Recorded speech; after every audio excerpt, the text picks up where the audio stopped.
Just give me a moment. Just give me a moment.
Open the forum for discussion if you have any questions to ask me. Okay, so without much delay, we'll start the first slide. And okay, if you can just go down a little. Okay, please read this question as we are talking. I'll just get this. Yeah. Okay, a woman with 26 years with PCOS and primary infertility received clomiphene citrate therapy with injection FSH on day 6 and day 8. So, you know, when a woman has PCOS, the drug of choice for ovulation induction now, of course, is letrozole, but then clomiphene citrate is given regularly. As an AE, it's not that we have stopped giving clomiphene citrate. So, clomiphene citrate is still given regularly. And when you give clomiphene citrate, sometimes to make better quality eggs and faster growth of eggs, we also add injections of FSH or injections of HMG. Okay, so 26-year-old PCOS woman, we gave clomiphene citrate and injections of FSH on day 6 and day 8 of the menstrual cycle. Ovulation trigger on the 14th day was given, and that trigger is mostly human chorionic gonadotropin. And that is when the follicles were mature. Now, please note there were 4 mature follicles. There were 4 mature follicles. And on the day of anticipated period, she complained of abdominal distension, vomiting, abdominal pain, and bloating. And she is pregnant. Now, that is, suppose she had a periods on 1st of October and 1st of November, she missed a period. And on 1st November, the UPT is positive and she's complained of bloating, distension, and abdominal pain. So what does this mean? That she's pregnant and she's having distension of the abdomen. Now, distension of the abdomen, pain, abdomen, bloating is already taking you towards the diagnosis of a ruptured ectopic pregnancy. Please be careful, you're going wrong. It is not a ruptured ectopic pregnancy because the story is of a person who has just missed the period today. So it is roughly 4 weeks. So if you say from 1st of November, 1st of October, if she had periods, 30 days of October and 1 day of November. So from 1st of October to 1st of November, it is 4 weeks and 3 days. The pregnancy is 4 weeks and 3 days, the example which I'm giving you. So fast, no ectopic will rupture. So already I'm saying choice C is wrong with this information. Okay. So on the day of anticipated period, she complained of abdominal distension, vomiting, abdominal pain, and bloating. UPT is positive. Ultrasound reveals moderate ascites and thickened endometrium with clear adnexa and bulky ovaries. Now, this is what they're saying. Moderate ascites. Now, moderate ascites means that there is so much of fluid and it cannot happen with ruptured ectopic so early. No ectopics will rupture so early. Okay. And clear adnexa, that is clear adnexa is that is tubes and the ovaries are the tubes are looking fine. There's no ectopic gestation. That's what they're trying to say. And bulky ovaries.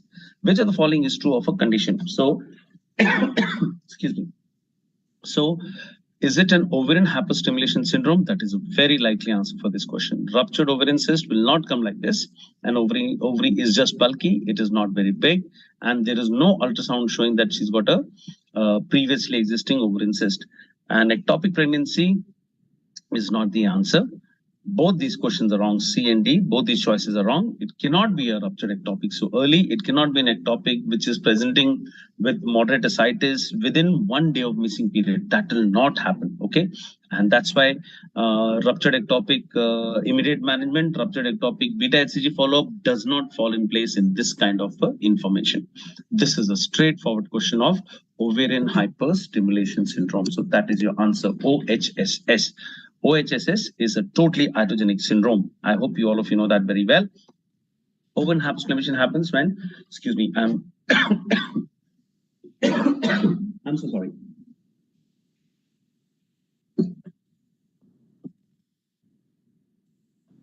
Excuse me. So ovarian hyperstimulation happens when there is a stimulation given to the ovaries to make more eggs. See, whenever we stimulate ovaries, whether it is just for making 1 or 2 eggs, or I'm stimulating it for making a IVF cycle. So I give drugs like clomiphene citrate, injection FSH, injection HMG, letrozole. These are the drugs which are given for stimulation of the ovary. Now, these injections are all going to make 1 egg or maybe 2 or 3 eggs when we are doing a regular follicular growth and just have intercourse with a husband. That kind of cycle, we want only 2 or 3 follicles. When we're doing IVF, then we want at least 6 to 15 follicles because we want more eggs in the lab. And I don't want, failure in my IVF cycle. So more eggs means more embryos, and more embryos means better chance of success. So there are 2 things. Try and understand. I give drugs for making follicles grow. 1 follicle or 2 follicle will get ready with clomiphene citrate. And then the follicles are ready. We ask the couple to have intercourse. That is what is done regularly in all OPDs of infertility. That is the management of infertility for PCOS or for ovulation induction for anything. 1 or 2 eggs we want. For IVF, I want 6 to 15 eggs. Now, even with 4 or 5 eggs, so much of estrogen is there that it can cause the patient to have increase in the vascular endothelial growth factor. And when vascular endothelial growth factor increases, it causes the fluids to move out from the intravascular space. So when fluids move out, it causes ascites, it causes pleural effusion, and it causes intravascular hemoconcentration, which causes thromboembolism. So from the blood vessel, fluids move out, third space collection, that is ascites and pleural effusion. And in the intravascular space, there is hemoconcentration, which causes thromboembolism. And the third problem is the ovary is too bulky. It can undergo torsion and rupture. So that is what is ovarian hyperstimulation.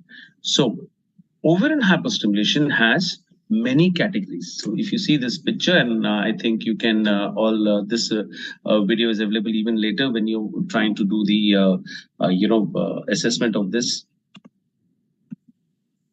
Just a minute.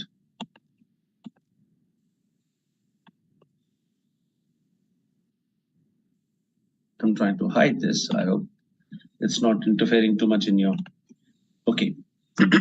So this is the classification of the ovarian hyperstimulation syndrome. And ovarian hyperstimulation syndrome has many categories. It has got 4 categories: mild, moderate, severe, and critical. And most women who have ovarian hyperstimulation, they have the mild and the moderate ones. Severe and critical are the ones which are the problematic, and the patients can even die with these. So yes, ovarian hyperstimulation, which is because of high HCG and the high VEGF. Okay. HCG is high, VEGF is high. These, if they are high, that cause the woman to have ovarian hyperstimulation syndrome. All of this is because there is initially high estradiol.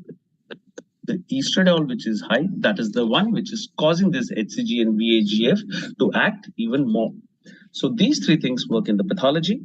And when there is ovarian hyperstimulation syndrome, it causes the woman to have even as much as death can happen. So the mild and moderate form is the common one. So what is the most common cause of ovarian hyperstimulation syndrome? It is clomiphene citrate, because it's the most commonly used drug. and it's the mild form which is presenting. The worst form is by the critical and the severe. This is mostly because of injection FSH. That is the critical and the severe form is because of injection FSH. Totally iatrogenic disease, and it can be very serious also. So what is the treatment? Just remember the pathology. Pathology is that from the intravascular space, fluids have moved out. So outside, that is ascites and pleural effusion, there is fluid collection. Tap and take out the ascites. Tap and take out the pleural effusion. Drain those fluids. Intravascular space, there is hemo concentration. So give oral fluids and IV fluids. So keep giving fluids and keep taking out fluids. That is what is the management of OHSS. Keep giving fluids to replenish the intravascular space, to increase the intravascular volume and dilute the hemo concentration. And the fluids which keep going out, you must keep taking them out by tapping. And how does this end? It finally ends when the estrogen amount slowly goes down by the patient's liver. The liver will go on metabolizing the estrogen. As the estrogen reduces, the patient becomes better. So that is ovarian hyperstimulation syndrome. We must know at least something about the questions which we are discussing. So that's why all this. Let's move on. I don't know if you're asking me some questions about this. Let me see.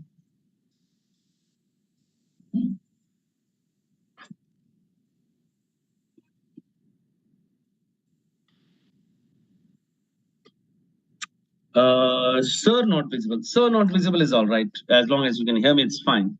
It doesn't matter. And we have to. Okay. Nobody's asking me anything particular about this. Slide is not visible. Team, can you just please make comments? The slide is not visible properly.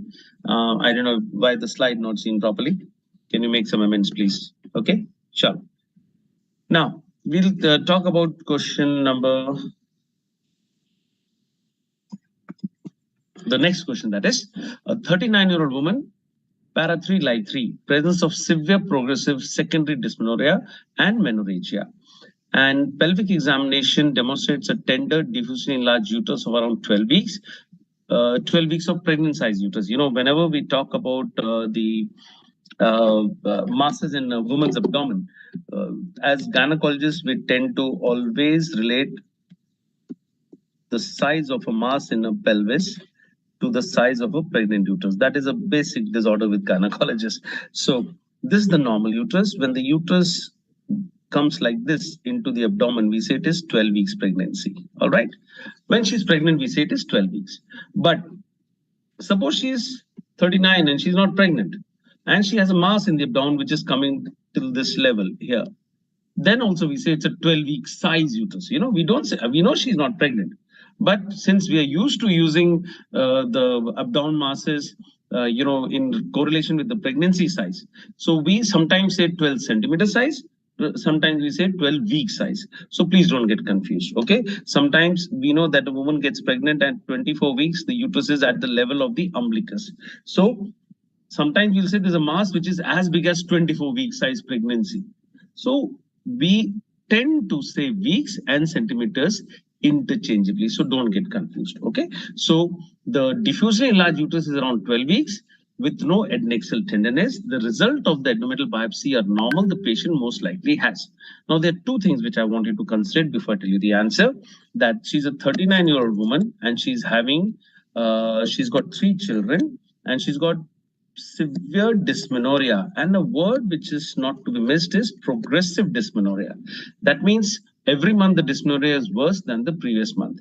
And menorrhagia. So what I want you to consider, when a woman has menorrhagia, I want you to understand that a menorrhagia at 39, 40, 45, please do not start treating. Don't say that the first thing I'll do is give progesterone therapy. Don't say that the first thing I'll do is do a transvaginal ultrasonography. First, I will examine, and then in the OPD, anything around 40 years and beyond, if they ask you, in the OPD, if she's having menorrhagia, I will examine. If there's any obvious vulval lesion, vaginal lesion, cervical lesion, I'll take a biopsy. If there's no obvious lesion, then I'll get into the uterus. That is, if there's the uterus, okay, if there's the uterus, in this uterus, I'll go inside and I'll take a biopsy. I'll take a scrape of the endometrium. So that is known as an endometrial biopsy. So when there is irregular bleeding, I'll get into the uterus, take a biopsy in the OPD itself. It's known as a pipil endometrial biopsy. So they've done that. See, endometrial biopsy results are normal. That means if she's bleeding abnormally, there is no endometrial pathology. There is no endometrial pathology. So what is the meaning of this line? See, I'll show you this way. See, there's no, just a minute. So if I see the uterus is fine. Here in the endometrium, it is fine. This endometrium which is growing, this has no pathology. But since the uterus is 12-week size, with this history, the uterus most likely is having a myohyperplasia. Yes, this part, okay, this part has become hyperplastic. This is known as a myohyperplasia.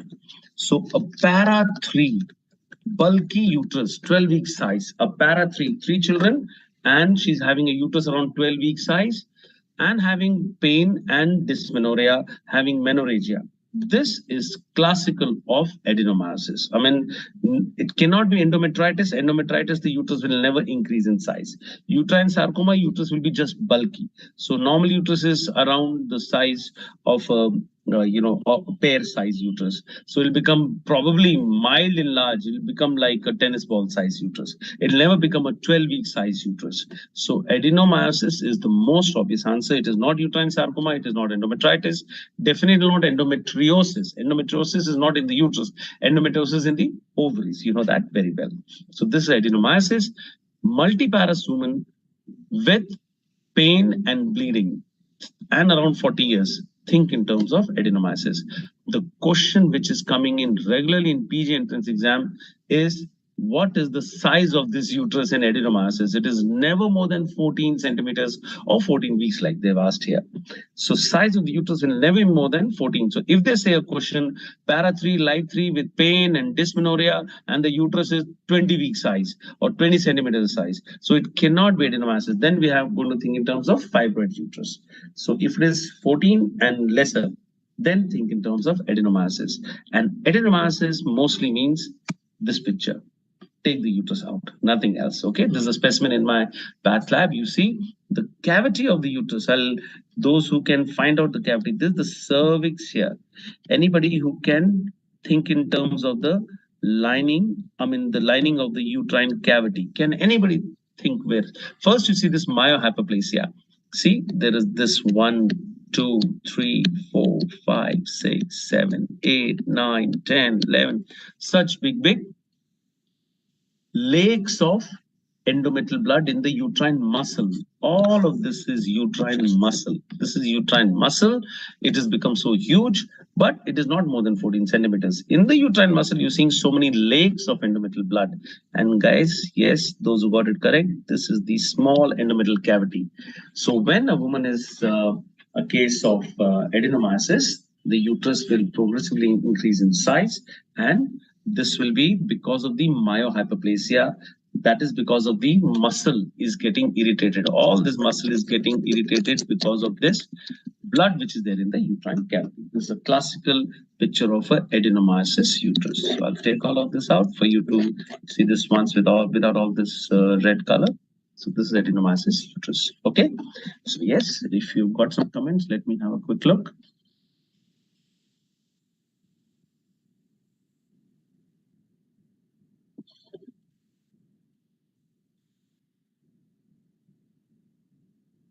I'm just going through the questions if you have.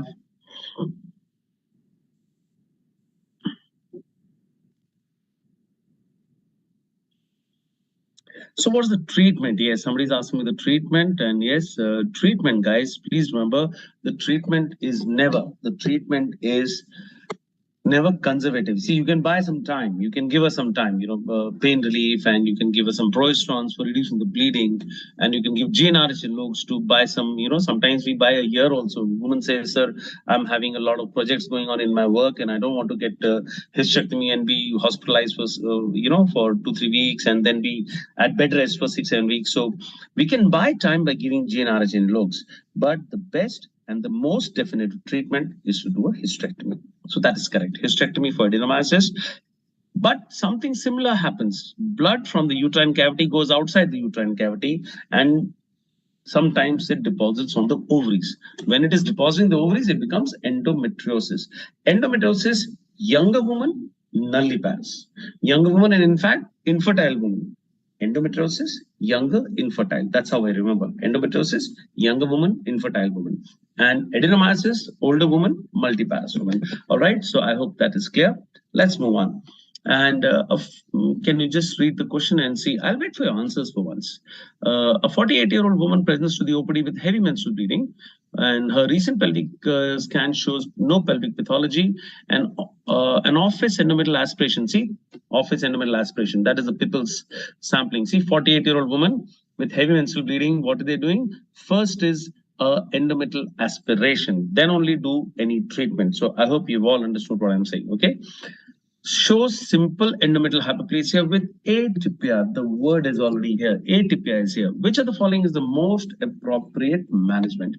So all of you know that when there is an endometrial hyperplasia with atypia, when there is atypia, that means the hyperplasia has more chance of turning into cancers. This is a solid MCQ, both for the PG entrance students and the MCI student. What is the management of hyperplasia without atypia? And what is the management of hyperplasia with atypia? So a lot of you are answering. Let me see. What is actually the meaning of Kajal? You're asking what is the meaning of para 3 live 3? Para 3 means she's delivered 3 times. See, yesterday also we had this mini discussion. Para means the number of times she's delivered. And out of how many deliveries? She had para 3. She's delivered 3 children. So when she's delivered 3, how many are living? 1, 2, or 3. So she delivered 3. She's having 3 living children. That is para 3 live 3. Okay. And answer, everybody. Are you answering for question number 40?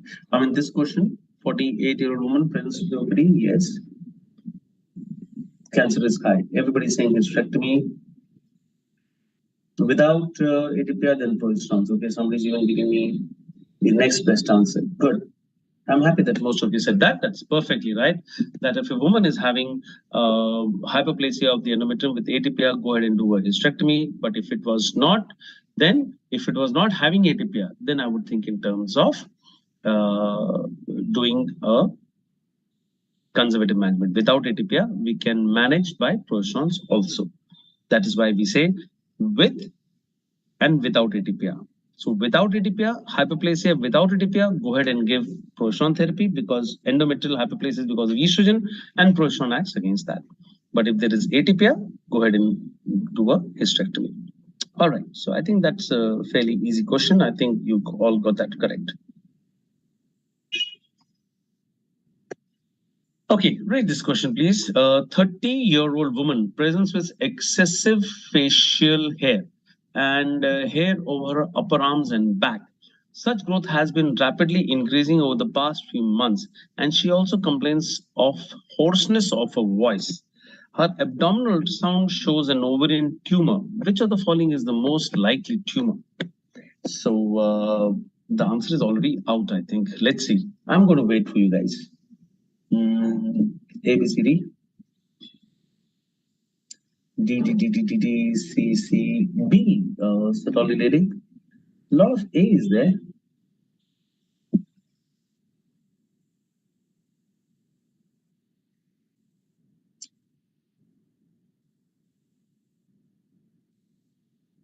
Okay. Choices between B and D then. Look, all of you guys, whether you are doing PG entrance or you're doing MCI, please understand. Hairy woman is equal to PCOS. I think most of you are thinking that way. Hairy woman is equal to PCOS. I'm happy you're thinking like that. Most common cause of hirsutism is PCOS. Correct. But please, that's not the only question we're going to ask you guys. Come on, please give me a break. You know that PCOS is going to come in your exam, but that's not the only question which is going to come in your exam. You're going to be doctors. You're not going to be just gynae doesn't mean only PCOS. Please, PCOS is the most common cause of hirsutism. Khatam. Ab aage badhte hain. They can be excessive androgens because of a Cushing syndrome. It can be because of congenital adrenal hyperplasia.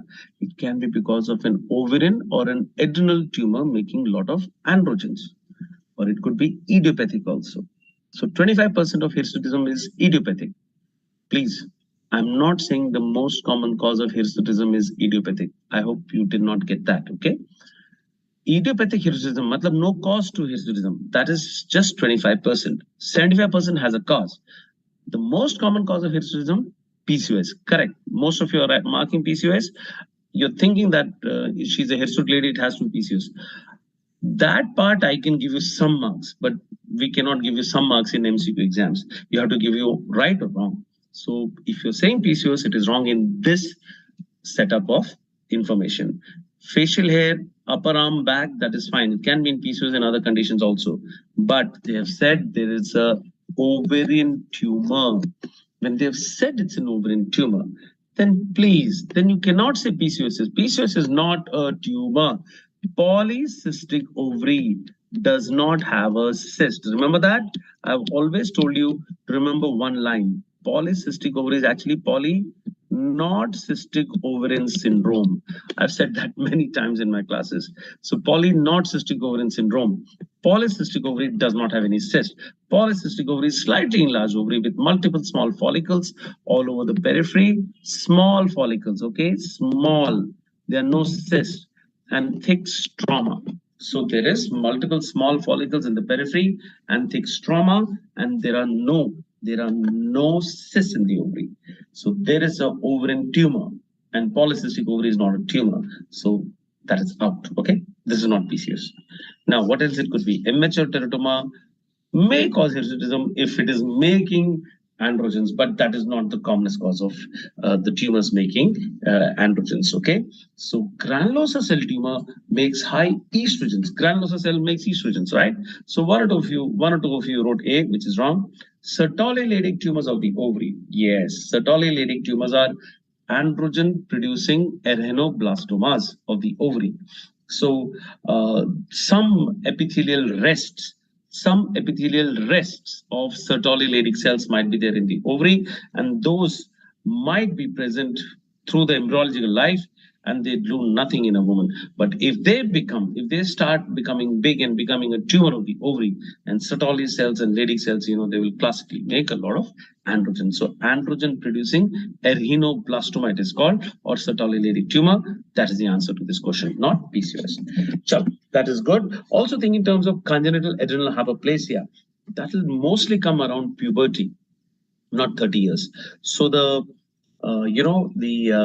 word which will come to help you diagnose, rapidly increasing, rapid onset hirsutism. That's the word which you should not forget.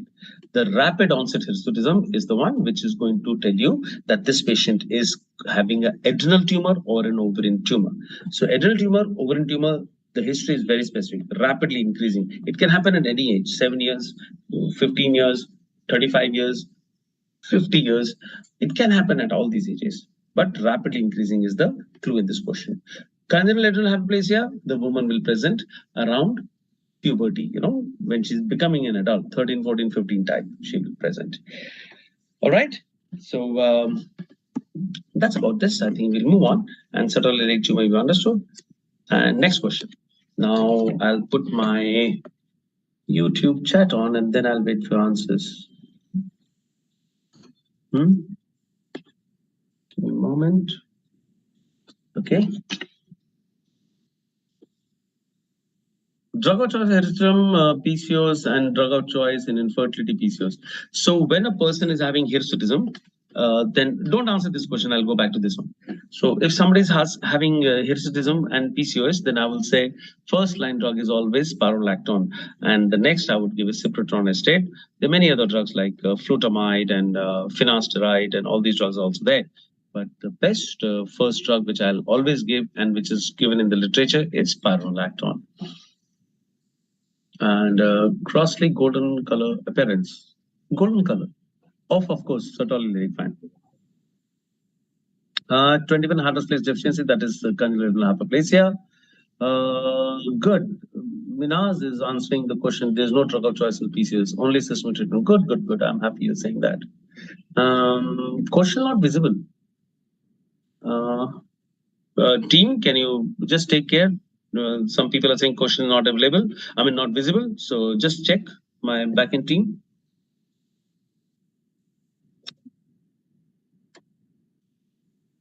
Screen not visible.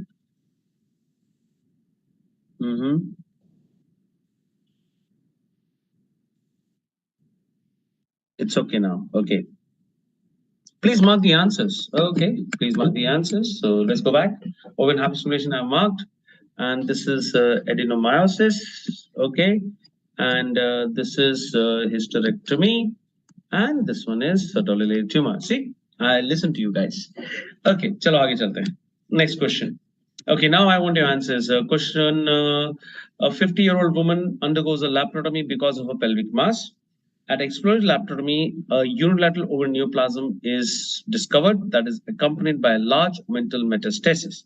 Frozen section diagnosis confirms metastatic serous cyst adenocarcinoma. The most appropriate intraoperative course of action is. Okay, tell me. What is a frozen section? Yes, MCI students, I'm so sorry. I'm sure you know it, but since you've not done internship, maybe you've not assisted in a frozen section. So please don't get me wrong when I say like that. But frozen section hota hai ki when you're doing an ultrasound, when you're doing a laparotomy, let's say, I want to know when I look at the tumor while doing a laparotomy, whether it's a malignancy or not, because sometimes we have not been able to understand whether it's a malignancy before surgery. So I open the abdomen, I see an ovarian tumor, and the ovarian tumor looks like a large 2 kg tumor, which is around 15 centimeters in size. I'm just saying that. So if it is a malignancy, I must do something else. If it is just a simple tumor, I can do just a removal of the ovary and maybe just the other ovary and not do many other things. So if it is a malignancy, I want to know now. So when especially in younger women, a frozen section is mostly done in a younger woman. Okay, around whenever there's a question about a younger woman, 20 to let's say 40, 45, we always do tomorrow, day after surgery, Monday, I've got a tumor of a young lady I'm operating. She's only 21. And yes, I'm going to do a laparoscopic tumor removal of this. But before I finish the surgery, I'm going to send it for a frozen section that is already arranged in the path of my hospital, the pathology department. They've already arranged the frozen. Because young woman, if it's a malignancy, we have to take out the ovary completely.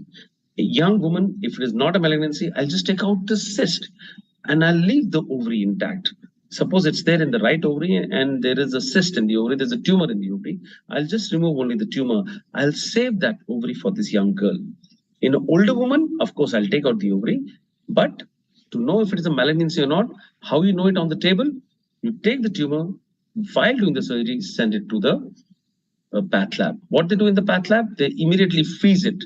Okay, they have a cryostat. They immediately freeze it and make a section and stain it. And within half an hour, we get the report whether it's malignant or not.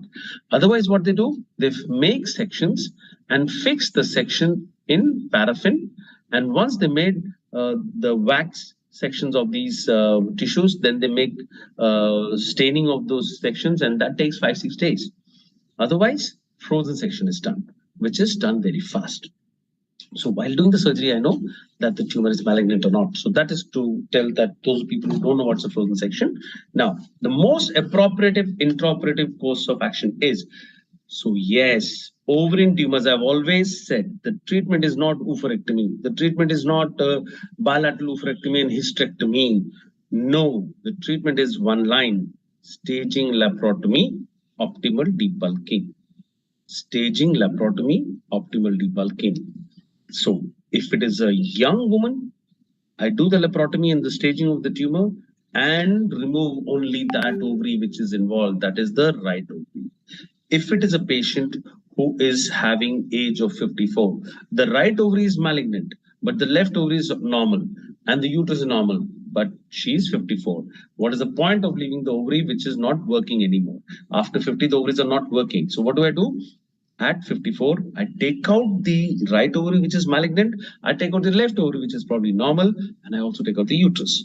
And then the other things I see, if the momentum is looking all right, still I take out, because I want to know in the path lab if the momentum is having micrometastasis. So even if it is normal, I take out. Yahan to they've written it's got a large omental metastasis. So omentum goes out. Then if there is any deposit over the bowel, bowel also goes out. Wherever it is, the bowel resection anastomosis, resection anastomosis will do. Of course, I'll call my surgeon friends, they'll do it better than me, isn't it? So if there's a deposit on the liver, we don't hesitate asking the surgeons to do a partial hepatectomy, okay? Partial liver resection can be done. So optimal debulking, whatever is involved has to be debulked. Optimal debulking means whatever is involved has to be removed, okay? So that is what is optimal debulking.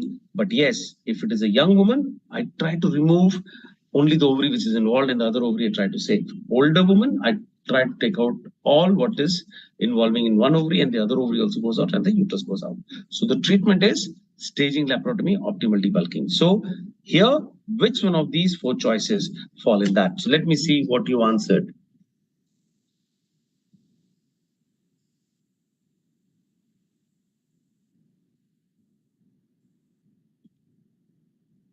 Screen is clear in iPad, but some places it is not screen. I don't know what's happening. Team, if you can help, please. Let me see if there's something wrong with my lens. Lens is fine. I can see myself well.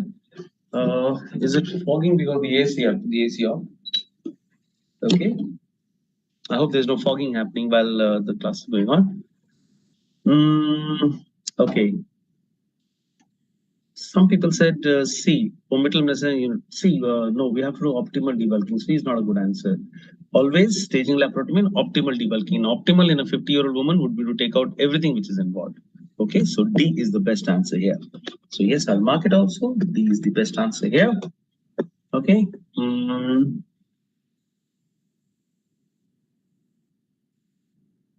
Young woman, if she has this, yes, that's a good question you asked. Suppose I change it to 24 years, okay?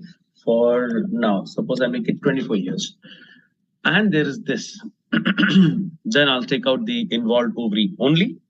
I'll take out this omental metastasis.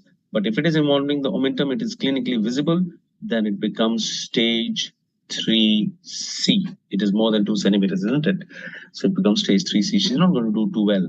But yes, we're going to quickly take out this, all this, of course, we're going to do the debulking. We're going to take out the involved ovary, and we're going to take out the omentum, and we're going to take out any other thing which is involved. We're going to take retroperitoneal lymph node biopsies. Now, suppose it is stage 3C, then we'll have to give her 6 cycles of chemotherapy. So I will hope that the ovary which stayed back, that will give her good ovulation and she conceives. And the moment she has a child and we do the delivery, next, within 6 weeks, I'll be the first one to ask her to come back to the hospital and take out the other ovary also. Yes.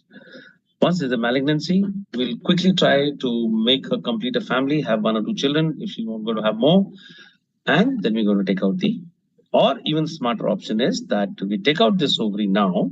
Suppose we're talking about a 24-year-old. There's an interesting question somebody's asked me. If it is in 24 years old and I take out the ovary, leave the normal ovary, take out the omentum, stage 3C.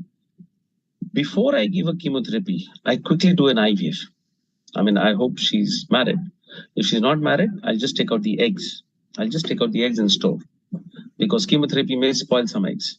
So I'll take out the eggs and store them. And later when she gets married, then we can use these eggs for giving her a pregnancy also. So that is also one option these days. But that's going to come in PG entrance, if at all. Okay. PG entrance also, they're not going to bother you with, ovarian oocyte freezing or ovarian freezing, all those things. I hope they don't bother you this time. But that's an interesting question somebody asked me. If it's a mucinous cystosarcoma, then it's better to take out the appendix, because generally we can cause a problem. Okay, everybody said D. Chalo. Yes, Minhas is saying that what is optimal debulking? So when you do optimal debulking, the end point is whatever you see, you must take out. Whatever you see, it is a malignancy in the ovary, take out, and there is a tumor on the omentum, take it out. There's a tumor on the bowel, resection, anastomosis. There should not be any visible growth left. But suppose there's a growth next to the aorta, then you cannot do anything there because you're going to injure, isn't it? So if you leave back something, that should not be more than 1 or 1.5 centimeters. So most books says 1 centimeters, many books says 1.5. That's why I give this range 1 to 1.5 centimeters. Whatever is staying back, whatever is left behind should not be more than 1 to 1.5 centimeters. Why? Because post-op my chemotherapy will act better. That's why. Okay. Chalo, aage badhte hain. Everything is fine. Abhishek, thank you so much. Abhishek Mishra, please tell others everything is fine. So there's no screen problem, there's no voice problem, and you can see the session well. Good. Any cutoff criteria for age? Matlab, Sakshin Singh Goel. Good, you read everything. Nice. Now, Dr. Ravi, any cutoff for age? You know, age is not a major problem because see, if suppose you ask me, somebody asked me about this 24-year-old lady.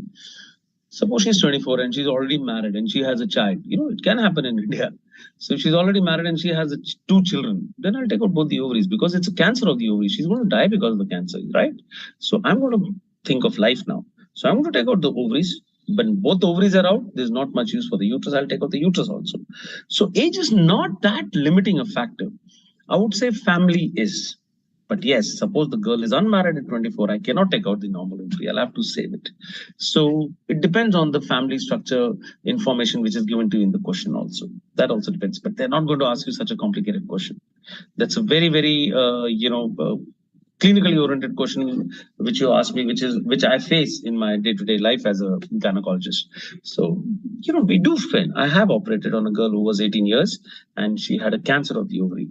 And we saved one of the other ovaries. This is a case I'm thinking of this patient, and she came to show me even as recent as yesterday. So when I was a senior resident, around 15, 20 years back, yes, 2002, I became a consultant. So that's exactly 20 years back. So we operated on this girl. Of course, the head of the department was with me, and this girl was only 18 years when we took out the ovary of one ovary which was having a cancer. The other ovary we left, obviously, because the other ovary has to be saved. Now she's a married woman and she's now 38. Now she came to me because she got married late and she wants to have a pregnancy because we've saved that previous ovary. She wasn't the follow-up with some onco surgeon somewhere else. She had not come to the hospital, but she came to us as recent as this week. And she said that I want to have a pregnancy and I'm 38 and this ovary is still there. There's no cancer recurring, but now she's come to have a pregnancy. So for 20 years, that ovary is there and that did not show a cancer. And good, we did not take out the normal ovary at that time. So yes, we were justified. Yes, we did give a chemotherapy, but that time we were not freezing eggs. So I think she's not conceiving because the chemotherapy must have done some damage to the ovaries. I think. I hope she's not listening to this broadcast because she might get bugged that why didn't you not save? But she was only 18, and sometimes to save ovaries for pregnancy later, these things patients don't understand. And IVF was not so big that time. Remember 2002, IVF was not so big in the country. We were not storing oocytes at that time. So it has changed a lot over these 20 years. I became an IVF specialist only in 2003. Not because I became a specialist then. It's because the many things which were done in IVF which are done now were not done that time. So yes, it's a good question. Good. I'm happy we had this discussion. 24 years.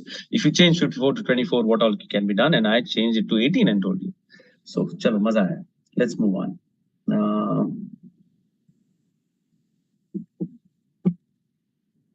Okay, do fast. Kapil Dev Chaudhary. Okay, we'll do fast. Chalo, एक question पे ज़्यादा time नहीं लगाना चाहिए. That's also correct. But since somebody asked me, woman underwent a gynecological surgery and on third post-operative day developed falling urine output and right-sided flank pain. Falling urine output. Okay, the output is there, but it is less than normal. An abdominal scan revealed right-sided hydroureteronephrosis. Which of the following surgeries has the highest risk of this complication? So gynecological surgery, I think the general impression is that gynecologists injure the ureter very regularly.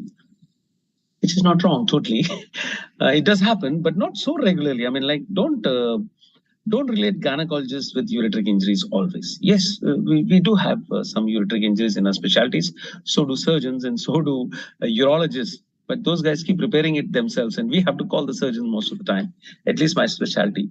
So, of course, in my department, I used to do the repairs of the bladder, at least, not of the ureters if they had some injuries. But yes, some of the injuries are very bad, and we have to call the urologists to help us. Chalo, aage badho. So when there is a ureter which is ligated, then there will be that side hydroureter and there'll be a hydronephrosis.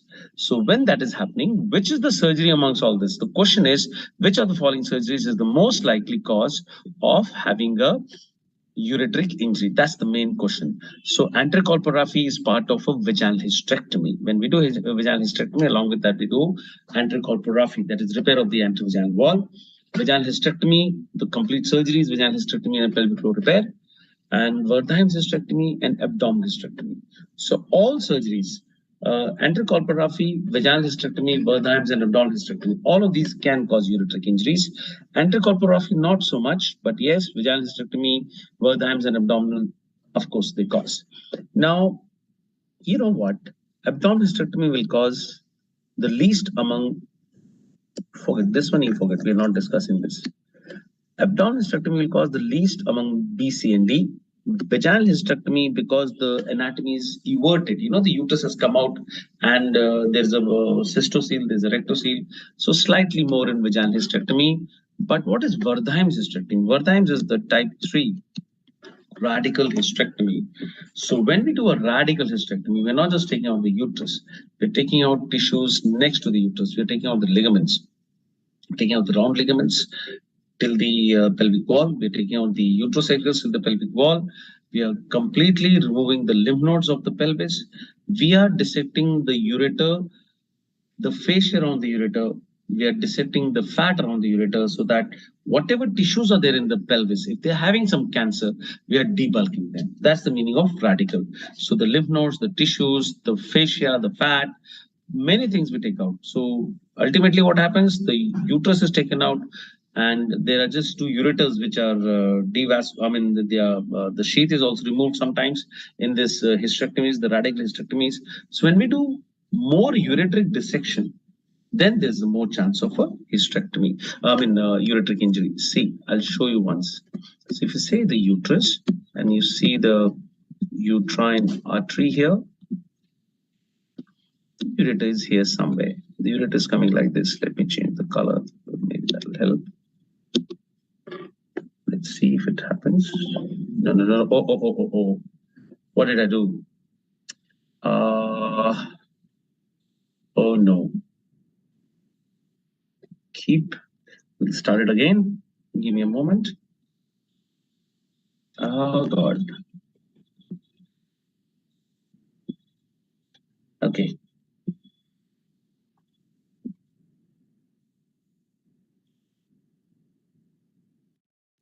Okay.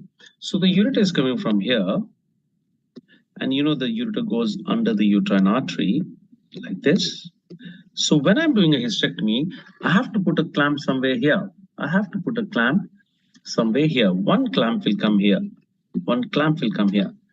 So if I'm not very careful, you know, generally what I do, I reflect the ureter away from the uterine artery. So if I don't do it properly, then I can do a injury even while doing a hysterectomy, vaginal or abdominal. But in a case of a patient who's having a Wertheim's hysterectomy, the surgery is not just limited to this line which I'm drawing. It is not limited just to this. The surgery is way beyond this line. I'll just try to show you the line of the surgery. See, the line of surgery is somewhere at this level. So we have to take out tissues, all of these tissues in this area without injuring the ureter and the bladder. So such a wide dissection when I'm doing, then along with that, when I'm doing ureteric facial dissection, there can be problems of ureteric blood supply. That's why ureter gets injured more in a Wertheim's. So yes, the answer is Wertheim's hysterectomy. Okay. Okay, so let's see your comments and please start answering this next question also. So what were your comments?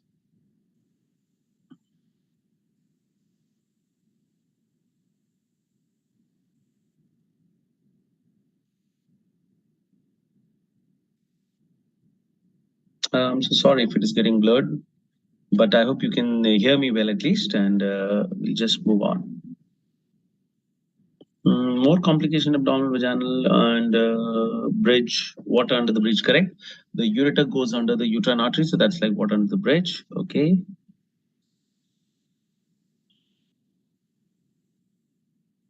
So ureteric injury, one more thing.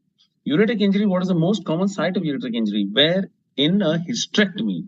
In a hysterectomy, it is the place which I showed you, where it, see this, where it crosses the uterine artery. This is the most common site.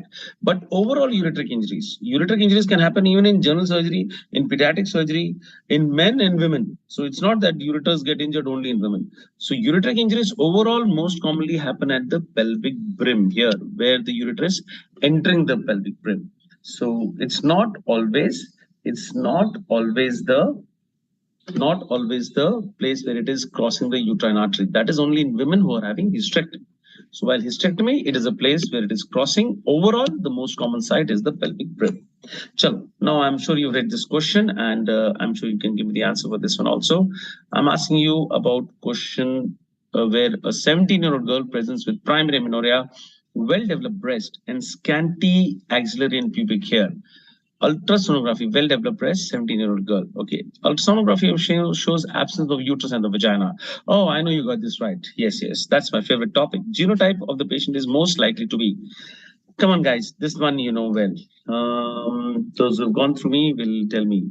45XO तो बिल्कुल नहीं हो सकता. It cannot be. सत्तमा कम कंडिपा 16 गुणा देंगे पा 45XO यारो 16 रंगे पा गलत. एकदम wrong answer.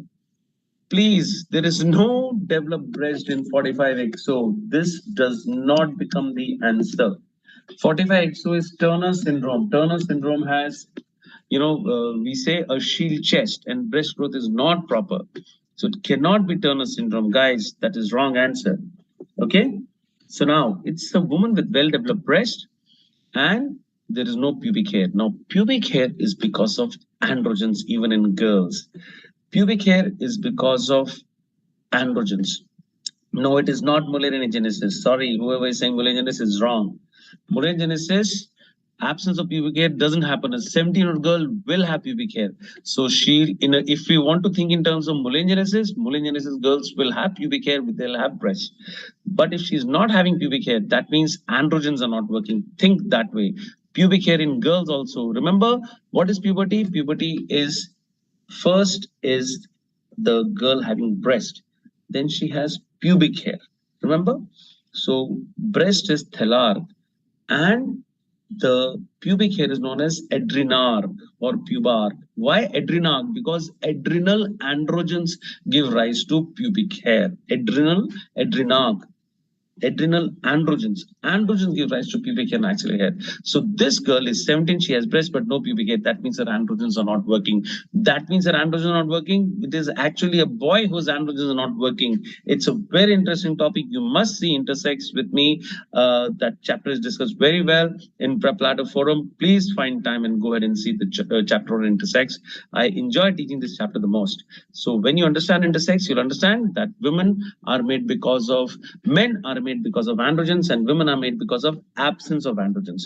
Men because of androgens, women because of absence of androgens.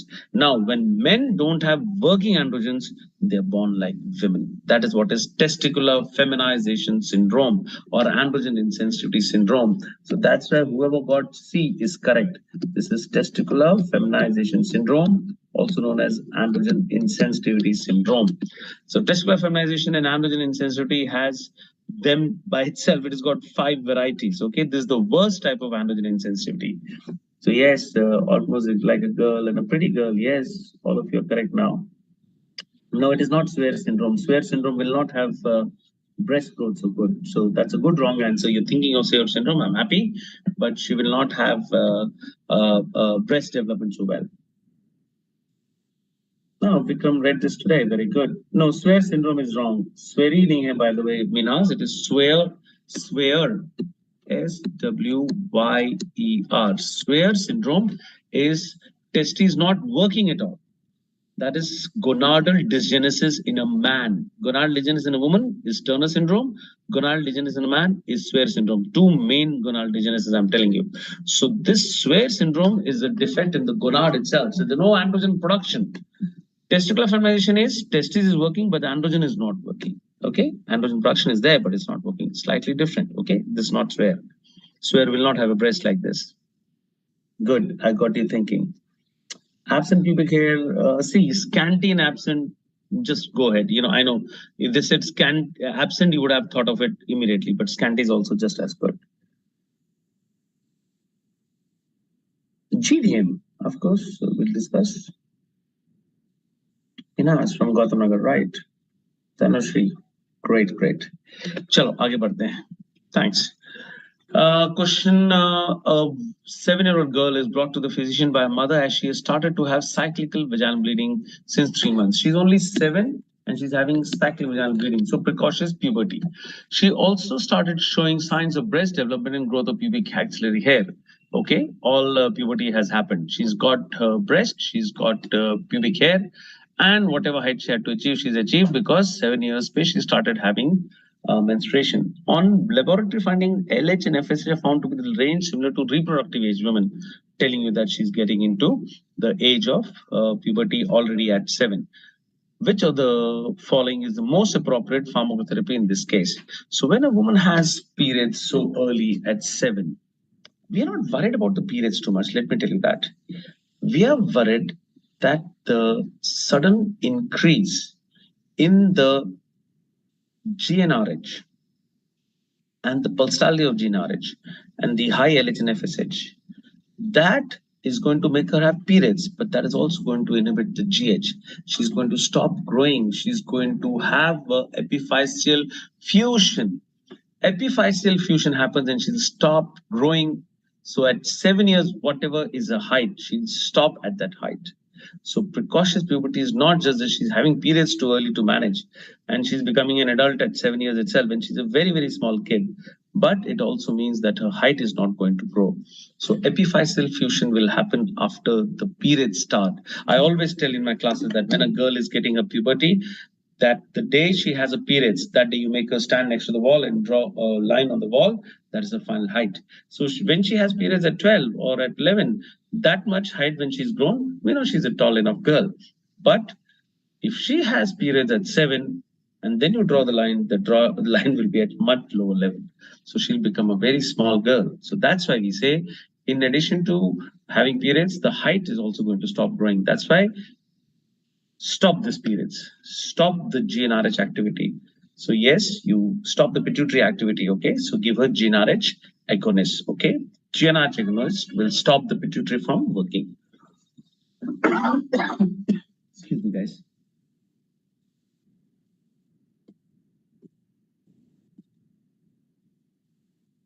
So yes, you will have to give it in a continuous form. The depot preparation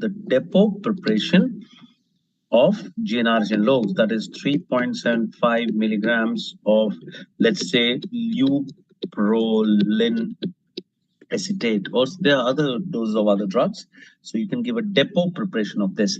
Why? Because that is going to cause down regulation of pituitary. So when the pituitary stops to work, that is going to make the woman not have periods. So that is going to give it that extra height, which she's going to miss if she gets a periods now. So GnRH agonist, yes. Down regulatory, depot form, correct. I'm happy with the answers. Right, I think most of you got that answer correct. I'm so happy. Let's move on. Next question. Now, answers fatafat. A 25-year-old woman presents with dysmenorrhea with regular cycles. On examination, doctor explains that the pain is due to acute retroverted uterus, which is in abnormal position of the uterus, which is an abnormal position of the uterus. Okay, fine. Which of the following is, acha, question ka koi matlab hi nahi. அதெல்லாம் கதைப்பா அந்த கொஸ்டினுக்கு இதெல்லாம் அவ்வளவு information தேவை கிடையாது. All right, so I'm getting a call from the backend team. Just a minute, what they want to talk to me about.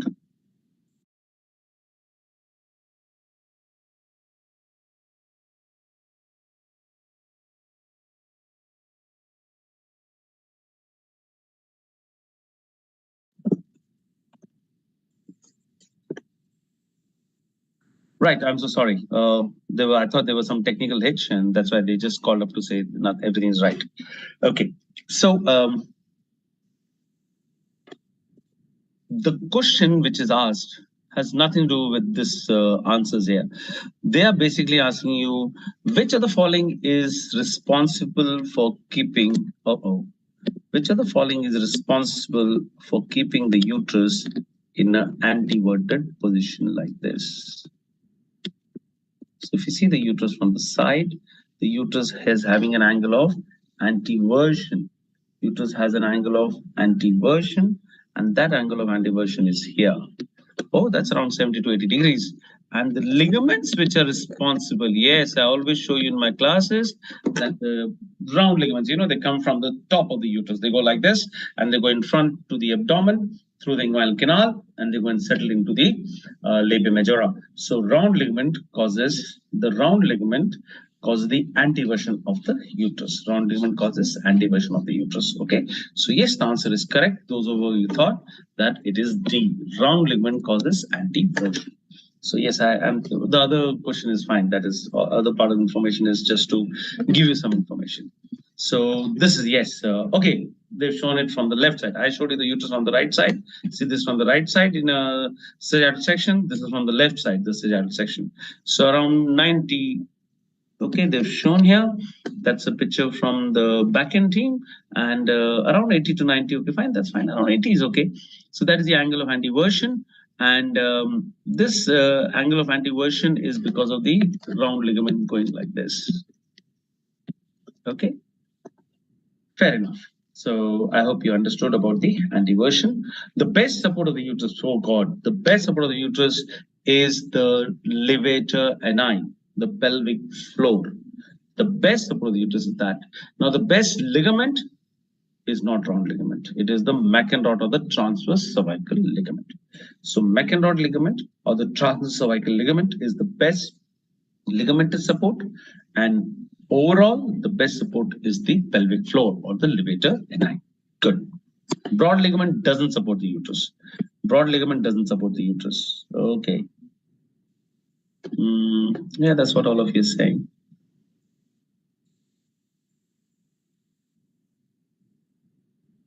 All right. I also love my Tamil, but I think I should spend more time with you guys, man. My Tamil is getting a little rustic, and my fluency is going for going to the dogs. Next exam is in March. Okay, next question. Okay, guys, this is the one which you know it easily. A 56-year-old woman presents to the clinic with complaints of hot flushes and vaginal dryness and itching since menopause. Please read HRT. HRT, HRT, HRT. Please, those who have not read HRT are going to get scolded by me. All right, yes. Please read HRT when you're reading gynae. Many questions come, and they're very fond of asking HRT these days. Those who attended my class know how passionately I take the class of HRT. Please, I'm very passionate about it, and some of you students have heard me very well.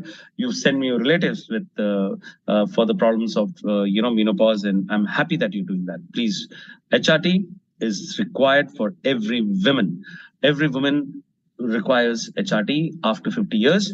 And those who are having a complication, having contraindication to HRT, we give them some other drugs. But please give the choice of HRT at least to everybody. In the West, 50% and beyond, 50% and beyond women are on HRT. In India, it's less than 1%. Okay, chalo. Okay, so what is the all of the following are the benefits of the HRT in this patient, except it relieves hot flushes and it relieves in vaginal itching, and it prevents heart disease, and it prevents menopausal osteoporosis. So what is wrong here? The prevention of heart disease does not happen. This is a contraindication. Coronary artery disease is a contraindication for hormone replacement therapy. For HRT, it's a contraindication. Because what happens? See, all of us know that very well, that when a woman is in her youth, when she's 40, and a man is 40, a woman has more chances of getting, lesser chance of getting coronary artery disease versus a man. Man versus woman, the ratio is 9:1. 9 times the man is more likely to have a coronary artery disease versus a woman. So when a woman is having 40 years, why is she protected against coronary artery disease because of her estrogens. So estrogens are cardioprotective, no doubt. But after 50, when she has menopause, we give her artificial estrogens. We give her equine, mare, horse estrogens. Horse estrogens, when you're giving, those estrogens will give a good relief in all these symptoms which we said, but they are not preventing cardiac diseases. In fact, after 60 years, that is 50 to 60, you give her estrogens, that is 10 years of estrogens. After 10 years of estrogen therapy, the exogenously given estrogens, the artificial estrogens, may actually cause the woman to have more coronary artery disease. So that's why we say estrogens as HRT is not given more than 10 years. Estrogens as HRT is not given beyond 10 years of duration. So suppose you start HRT at 50, we stop the hormones at 60. Now after 60, that's why that question came. PG entrance students know this so well, that what is the drug of choice of osteoporosis after 60 years? Shaw says that, and all the books says that, and all of us clinicians say that. Why did the INI-CET exam in December 21, yesterday also I gave you this example. Why did they ask you this question? That after 60 years, the drug of choice for osteoporosis is bisphosphonate. Why? Because giving estrogens more than 10 years can cause coronary artery disease. So then it is not the drug of choice. So after 60, what is the drug of choice? It is bisphosphonate. So what is before 60 years? It is not bisphosphonates, obviously. That's why they asked you that question, isn't it? So it is something else, and that something else is estrogens. So that question helped me, solve out a whole lot of controversies which are there in the, the teaching forums between medicine people and pharmac people and gynae people. I know, yes, it is not wrong, because some books are very good books are saying that the bisphosphonates are the drug of choice. But what are the gynae books saying? I'm going to show you this question I've discussed again later in this class. So yes, when they ask you a question for exam purpose, we have to follow what is being asked. And in the exams, they're asking you that what is the drug of choice after 60 years. So that is bisphosphonates. Before 60 years, it is definitely the estrogen therapy. Sure. Okay. So it does not prevent coronary artery disease. So what did you guys say? What did you guys say? Okay.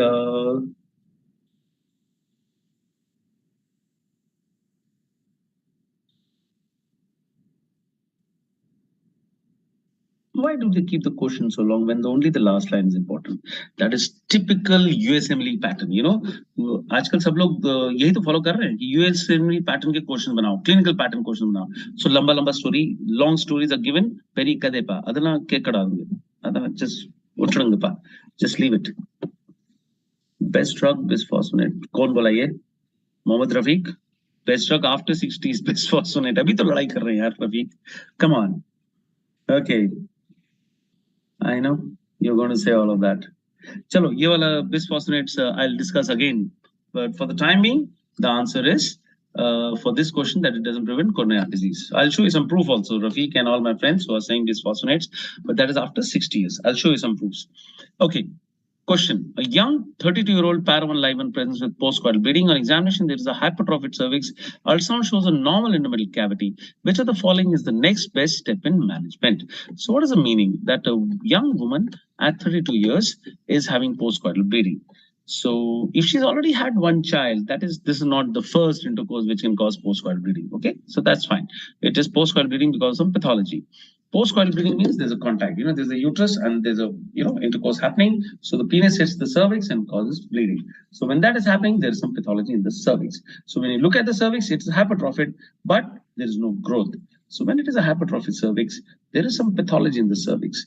So what is the most common presentation of CS cervix? Postcoital bleeding. So when the patient is symptomatic, you're going to do a screening test or a diagnostic test. When a patient is symptomatic, postcoital bleeding, are you going to screen or are you going to diagnose? You're going to diagnose. You're not going to do a screening test when she's come with a symptom. What is the symptom? Postcoital bleeding. What is that? Most common presentation of CS cervix is postcoital bleeding. Now the patient has come with postcoital bleeding. You're going to do a screening with a pap smear, which is going to be successful only in 70%. The sensitivity is 48% to 62% best. So you think you're going to do a screening process, which is going to be sensitive only 48 to 62%? Pap smear you're going to do? When a patient has come with a symptom, oh, bhai, screening is done when a patient is asymptomatic, most of the times, of course. When a patient is asymptomatic, we do a screening. When a patient is symptomatic, we do diagnosis. The patient has come to you with postpartum bleeding. I don't think you can say pap smear. Please, how many of you said pap smear? You're going to get scolded by me. Okay. Now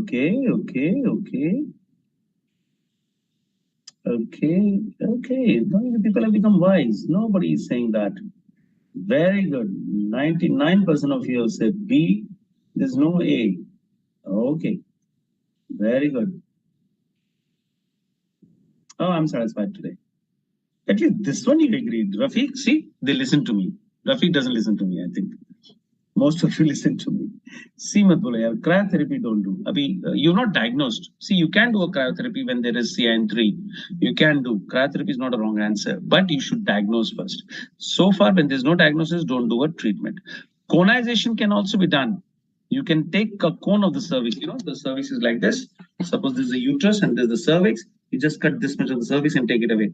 But conization is done beyond 40, 45 years, because if a young girl of 32 is there and she's only one child, and you take out the cervix, she will have incompetence of the os. So conization is not the best method of management. Okay, it is reserved for people who are older.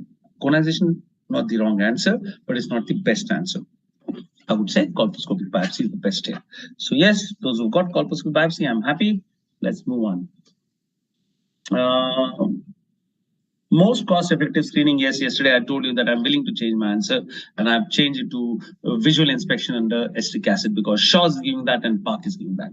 But yes, when we're talking about a patient who's got the best question, which is the best screening test? If they ask you the best screening test for CS cervix, please mark pap smear. There's no change in that. But yes, cost-effective question push liya, because it is there in Shaw's and it is there also in your Park. So I cannot refute that much. So I was trying to, I discussed with all my friends who are heads in some major institutes in the country. Obviously, I can't tell you that. But nobody has agreed with VIA. But then it is there in Shaw's and it is there in Park. I cannot refute those books, because you are people who are writing a basic exam.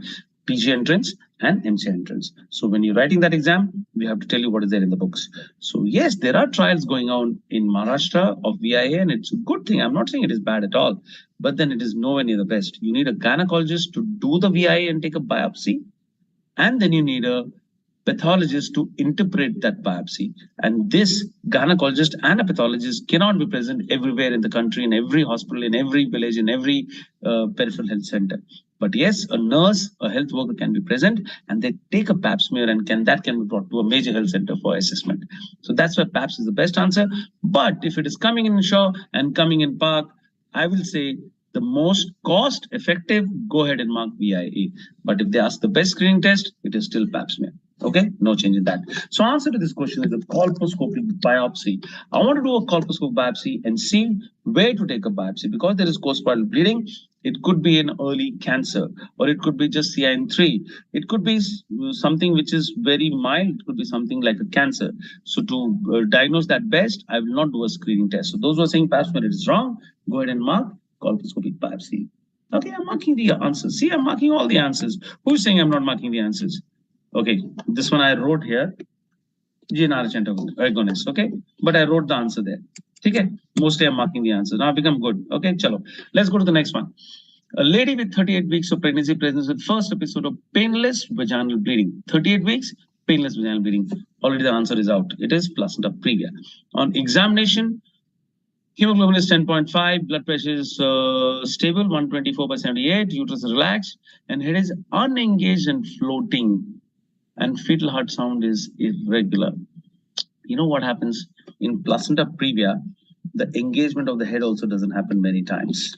So when there is a placenta previa and the head has to get into the pelvis, here, when there is a,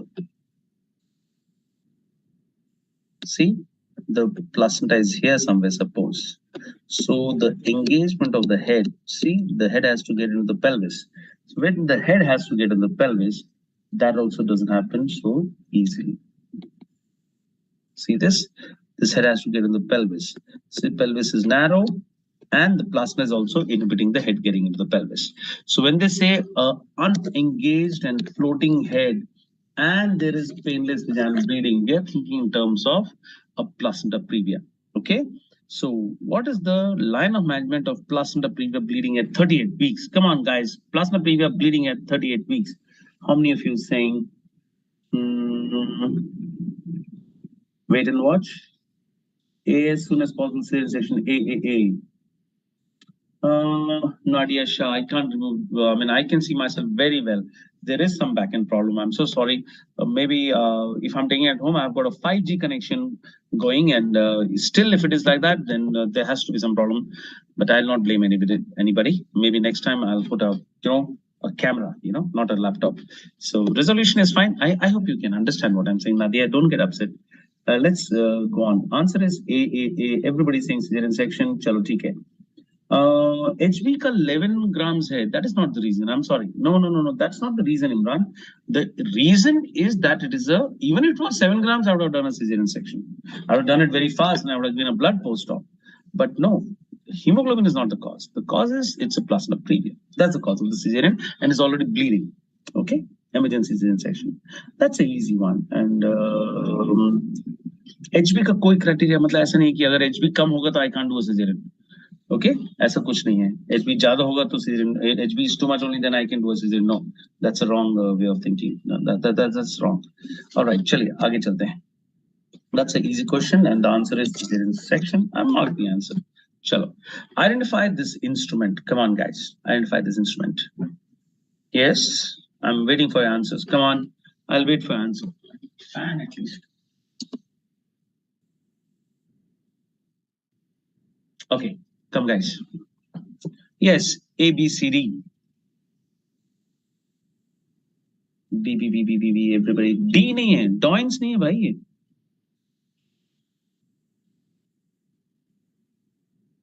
Cascos.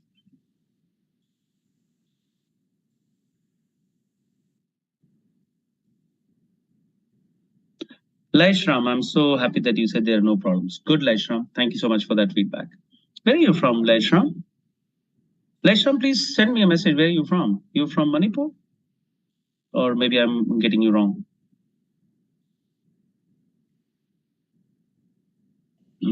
Casco speculum. Had the head been engaged, Nida, had the head been engaged in the previous question, still I would have done a cesarean because she's bleeding. When she's already bleeding, painless bleeding, that means it's a case of placenta previa. Sometimes they do bleed after a little while later, and head can get engaged if it is not totally covering the os and it is not so much of a placenta previa. But if the patient has painless vaginal bleeding, they're asking you placenta previa. Placenta previa bleeding at term, please don't get any wise ideas to a cesarean section.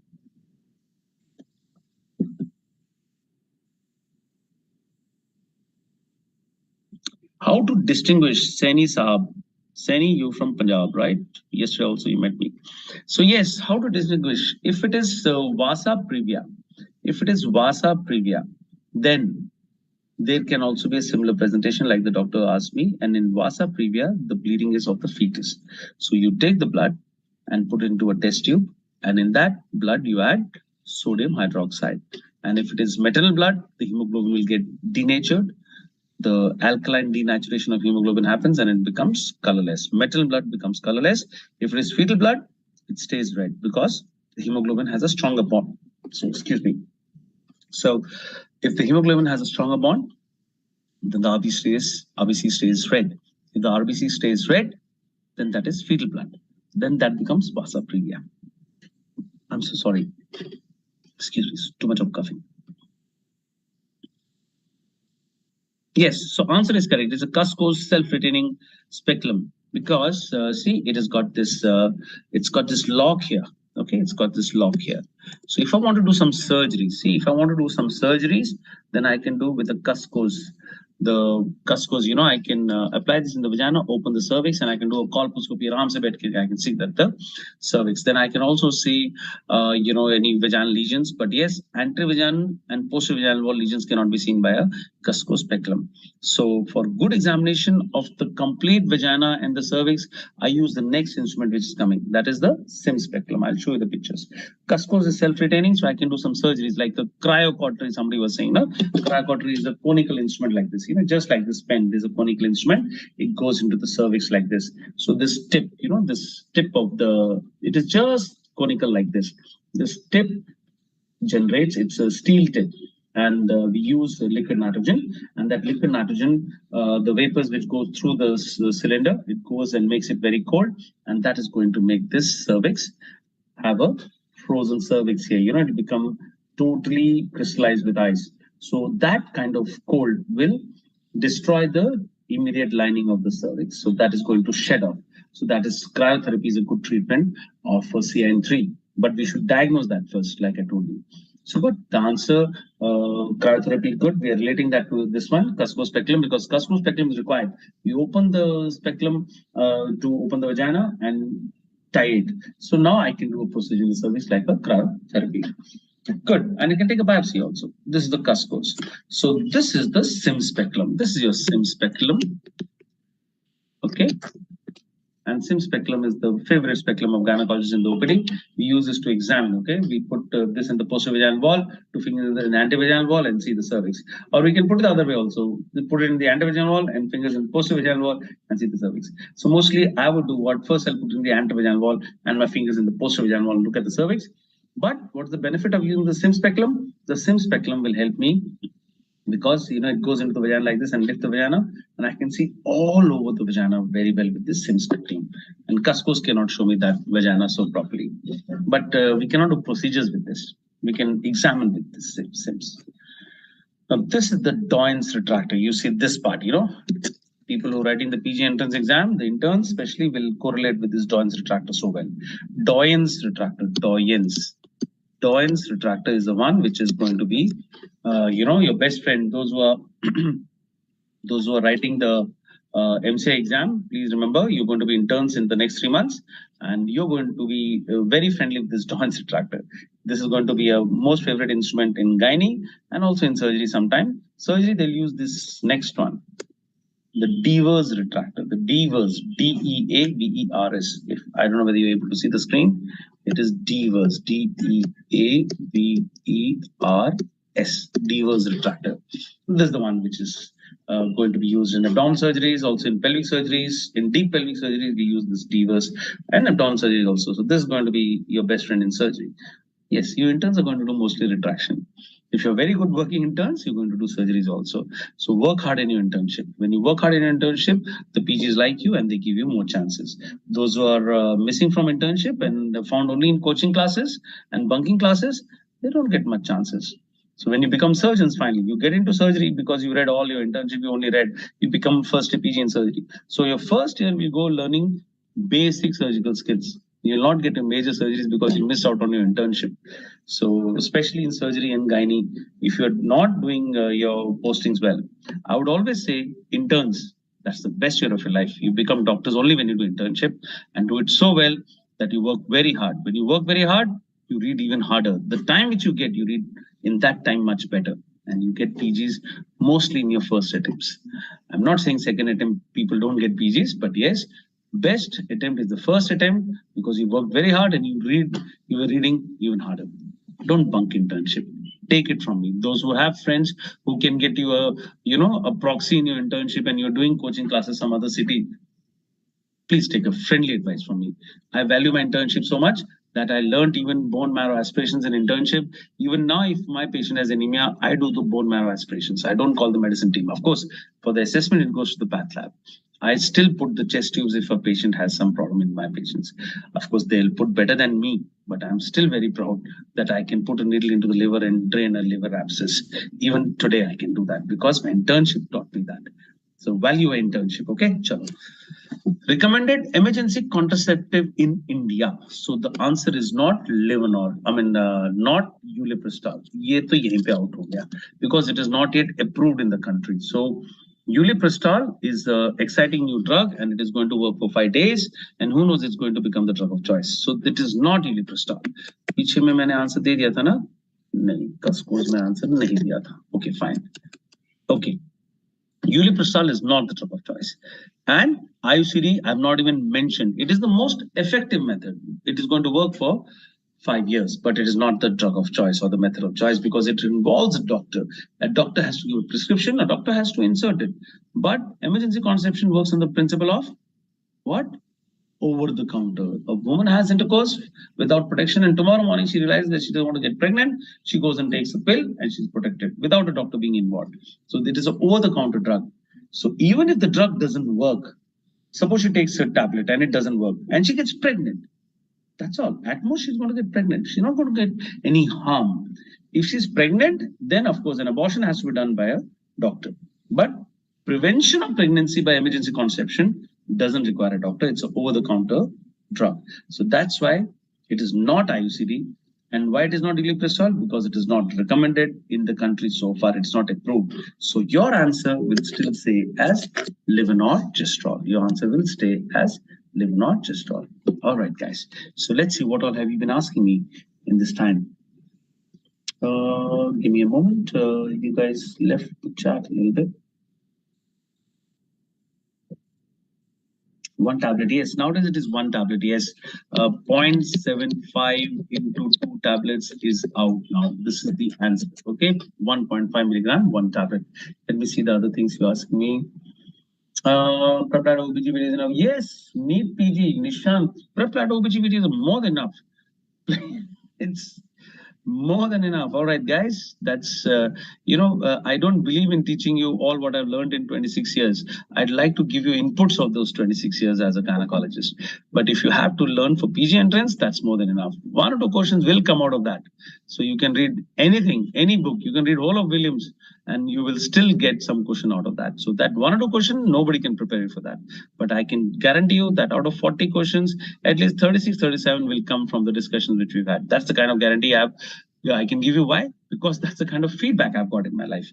So yes, if they really get tough and they start asking you questions which are totally out of the normal, then God bless you.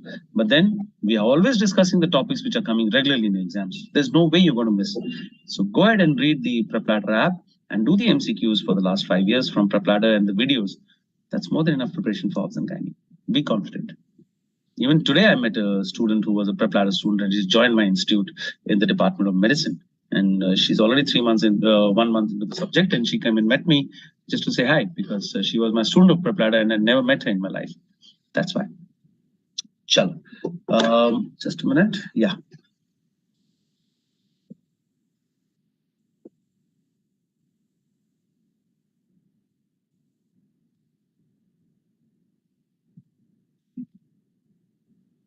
Mifepristone and misoprostol dose.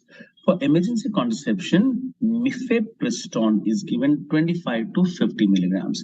So mifepristone, otherwise, when we give it for an abortion, it is 200 to 600 milligrams for medical abortion.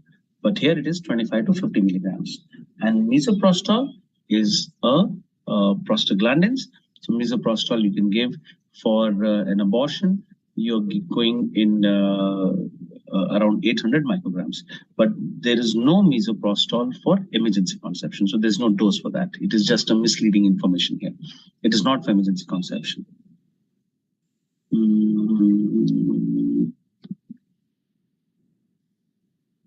Sir, is painless vaginal bleeding specific placenta previa only in pregnant female? Yes, painless vaginal bleeding, they're asking you placenta previa or vasa previa, but they'll give you history. If it is, they'll say painless vaginal bleeding and the placenta is not covering the os, placenta is in upper segment, then what you can think? Then you think of vasa previa because some vessels, a well-emitted cord might be on the os, so that is a vasa previa.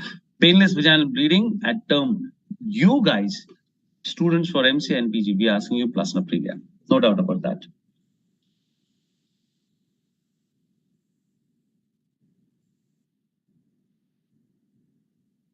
Prepladder rapid revision in Hindi. Oh, that's going to take some time. Let's see. That's a good suggestion. Let's see if you can follow that. Okay. Miso. Okay, fine. I think. Yes, Amod Yadav. Thank you so much. Yes, Dr. Jambal. That is always possible. Okay, let's move on. Dose of carbetocin used in PPH management is now carbetocin. That's the MCQ which has been coming in your exams, PG entrance. And remember when we said carbetocin, it is a synthetic analog of oxytocin. It is more duration of action. So yes, I'll just show you the answer slide. The answer slide is a long-acting oxytocin analog can be given intramuscular also, and intramuscular has a longer action. See, if I give oxytocin, the action is not more than half an hour to 45 minutes, the effect. But when I give carbetocin, I can get around 4 hours to 6 hours of effect. That is the uterus staying contracted for 4 hours to 6 hours. So that's why carbetocin is being used more and more. So yes, the drug of choice is still oxytocin. Don't change that answer. But carbetocin, they've asked you in PG entrance. So how do you give it? You give it IV bolus. 1 ml injection is there having 100 micrograms and give it intravenous over 1 minute. Okay, that's the method of giving this carbetocin. All right, so the answer is 100 micrograms over 1 minute. B is the answer. All right, I think most of you got this very well.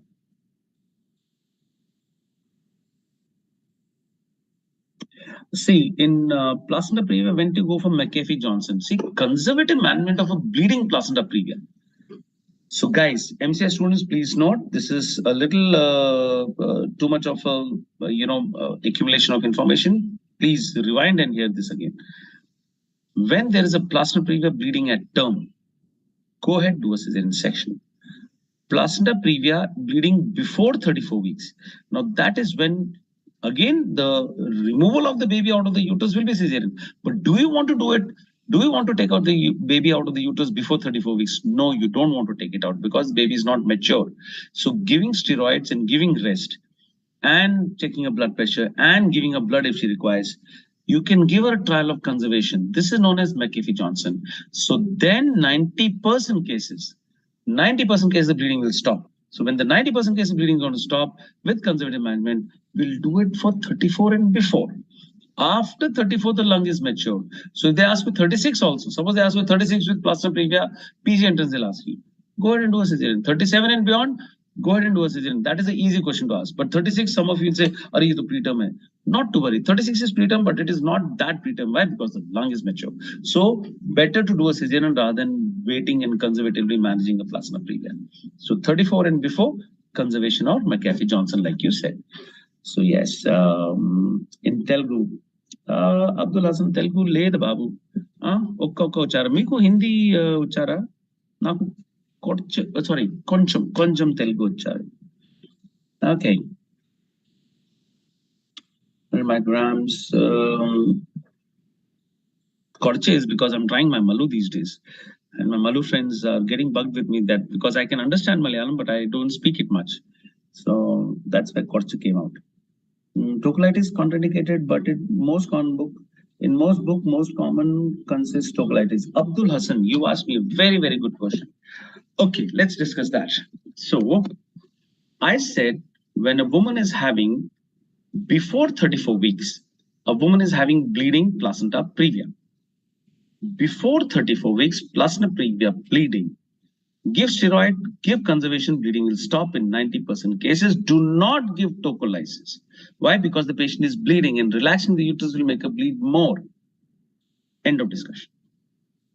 There is another question, Abdul Hasan. Please listen to me carefully now. The question is, patient has come to the OPD at 32 weeks with preterm labor. On the ultrasound, the placenta is found to be covering the os. Will you give tocolysis or not? Go ahead and give tocolysis. The question is not placenta previa. The question is preterm labor. A patient is 32 weeks and she's come to you with preterm labor. On the ultrasound, there is a placenta covering the os, but it is not bleeding. Till I say it is bleeding, don't assume it is bleeding. So yes, I know that question is there and a lot of you get confused. So good forum to ask me this question. MCI students and PG entrance students, please, this is going to be available to you people even after the session gets over. Please rewind and hear this again. If a patient with placenta previa has bleeding before 34 weeks, conservation is going to stop the bleeding in 90%. However, don't give tocolysis. That will increase the bleeding. End of that question. Second question, a patient has preterm labor at 32, 33, 28, whatever. A patient has preterm labor. On the ultrasound, there is a placenta shown to be partly covering or totally covering the os. Can you give tocolysis? You can give tocolysis. She's not bleeding. So placenta previa is not giving any problems now. Don't think it will cause bleeding now. No, that is not going to happen. So placenta covering the os with preterm labor, it is a no contraindication to tocolysis. A bleeding placenta previa, it's better you don't give tocolysis. So I hope I've made myself clear, Abdul Hassan. Please remind this in here. I know your guidebooks are confusing you. That's why I tell you, get the guidebooks to only get the questions, not the answers. See the questions and do the topics. Good. I hope I've got you in this, Abdul Hassan. Okay, fine. Please clarify. Thank you.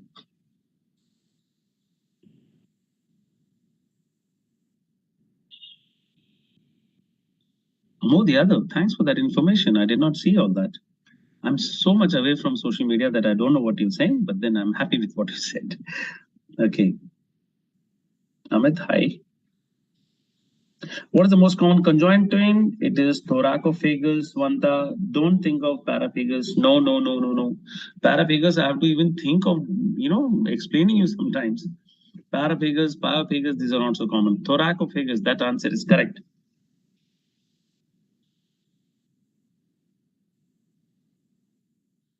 Mahfuz Hasan, কেমন আছে? আমি ভালো, আপনি কি বোন?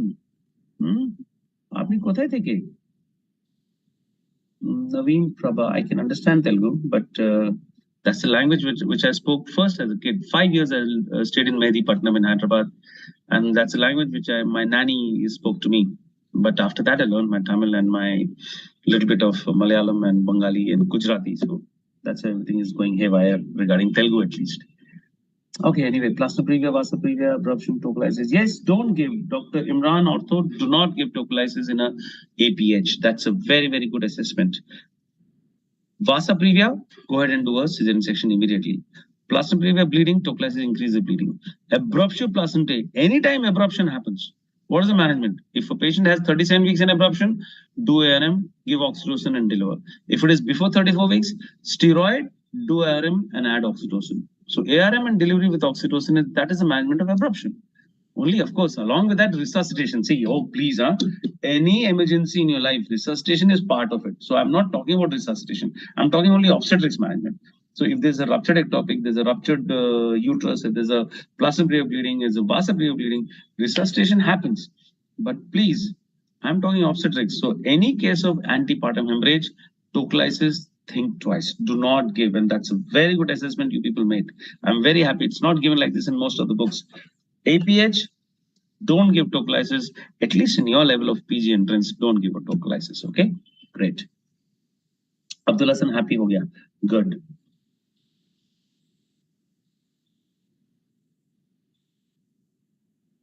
And thank you, Dr. R. What if bleeding due to plasma previa 32 weeks? That I answered at least 4-5 times, Shubham. Okay, thank you. And next question, Kolkata. No, Vishal, I am. No, I don't know Kannada. I can understand, but.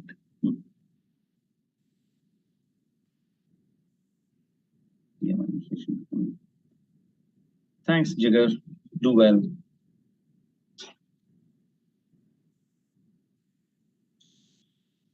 Abidin Iqbal. Great.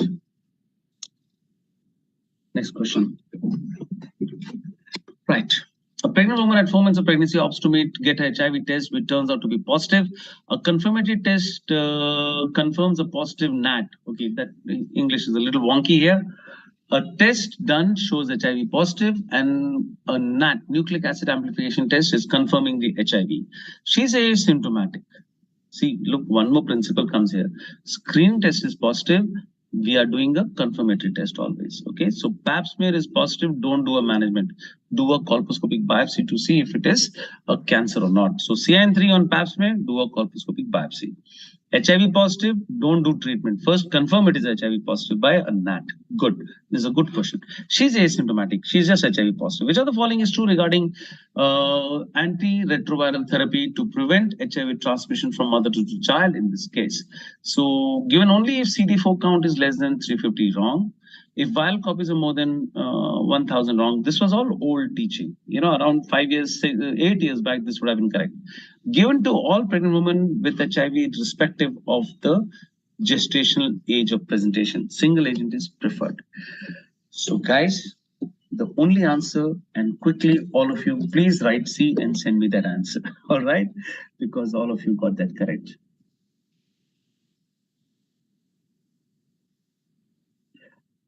Okay, Hanan, I'm so sorry. You're Abdul Hanan. Great.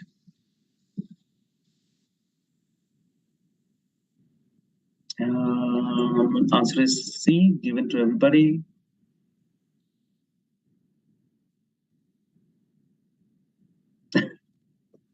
You have to get me to Russia more often to learn Russian. Okay, everybody got C. That is correct. So that's correct. Now, when we talk about assisted reproductive, ART means assisted reproductive technology to me. We talk about assisted reproductive technology so much that ART, whenever I read this, I think in terms of assisted reproductive technology. That's my problem.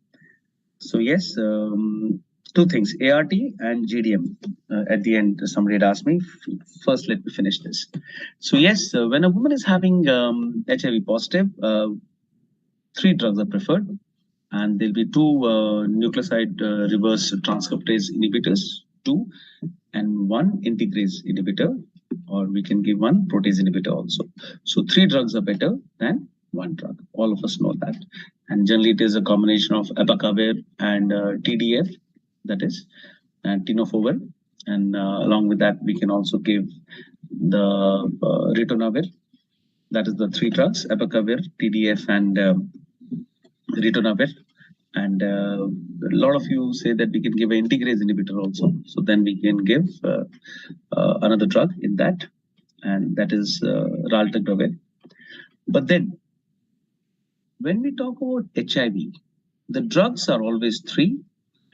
Along the time of delivery, when the patient is delivering, give IV zidovudin. So you're giving the oral drugs, irrespective of the gestation, give 3 drugs. At the time of delivery, add IV zidovudin to reduce the peripartum transmission. So whether you do a normal delivery or cesarean section, give IV zidovudin. So doing this ART throughout pregnancy and giving zidovudin during the patient's time of delivery, you're going to reduce the mother-to-child transmission to less than 2%. That's why people give ART irrespective of the CD4 count status. Now, when the patient is delivering, after delivery, what drug not to give for PPH? Please give oxytocin and do not give methylergometrin. It interferes with the NRTI drugs. The nucleoside reverse transcriptase inhibitors, those drugs will have a problem of effectiveness if methylergometrin is given. So along with the delivery, give zidovudin, and after delivery, do not give methylergometrin. The drug of choice for PPH in HIV positive patient is giving oxytocin. Also remember one thing, doing a cesarean or doing a normal delivery has no change in the transmission status. So doing a cesarean to prevent mother-to-child transmission of HIV is outdated for the last 8-9 years now. NACO guidelines, WHO guidelines, everybody is very clear that if you do a cesarean in HIV, it is for obstetric indications, not for HIV itself. HIV itself is not an indication for cesarean. So I hope that is clear. So let me see what have you guys have asked me. Yes, Norman Reishi, I'm coming to Kyrgyzstan. I don't know when, but it's soon. That's what I heard. RHI summarization, something we discussed yesterday.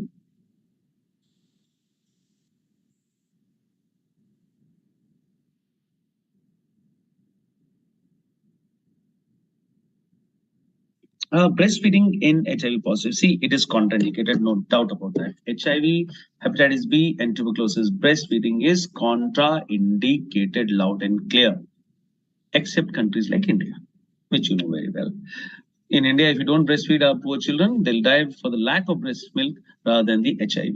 So yes, In HIV, we give breastfeeding while giving the patient, while giving the baby oral syrups and making sure the baby doesn't get HIV, hoping that she doesn't get HIV. And when the mother is having hepatitis B, we give active and passive immunization to the baby and give breastfeeding even hepatitis B. And when the mother is having tuberculosis, we give INH prophylaxis to the baby and give breastfeeding in that also. So India is the exception. All developing countries and underdeveloped countries are exceptions. Otherwise, it is contraindicated, no doubt about that.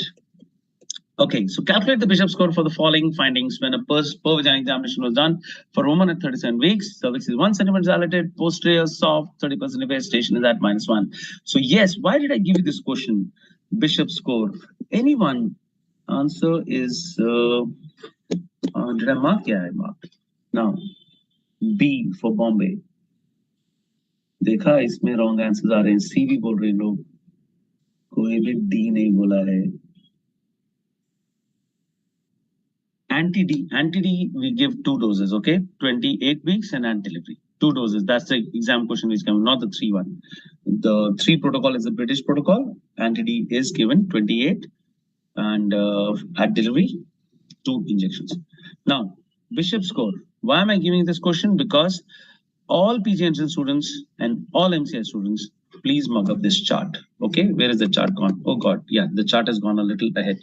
Please, this is the Bishop score chart. Please read this Bishop score chart. Extremely, extremely important because I know it is there in your books, so I'll put it on the side. But please read this chart.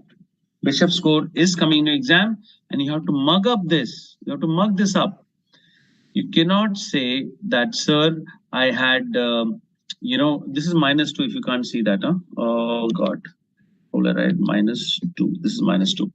So don't ask me, sir, do I have to mug up this? You have to mug this up. They are asking you. They are not going to give you this chart written somewhere and then you will calculate it. You have to keep this in your mind. It is come in 2 NEET exams. It's come in 1 INI-CET and it is come in 2 MCI exams. That is 7 exams. Last 7 exams, may say 5 exams. What is the Bishop score? So please mark this up. Okay, in this patient, the answer is actually 5. Okay, so keep that in mind. This was the question about Bishop score. Okay, now please read Bishop score. And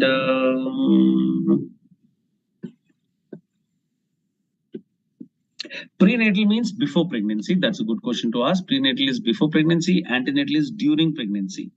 And perinatal is around, okay, perinatal is during the time of last few weeks of pregnancy and the first 6 weeks of delivery. That is perinatal. Okay, and postnatal is, of course, after delivery only.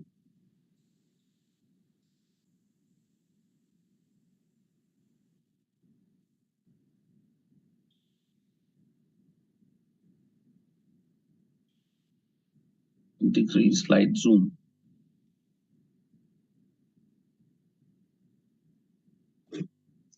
So, Aman Khan, you asked me a good question. Is it an absolute or relative contraindication?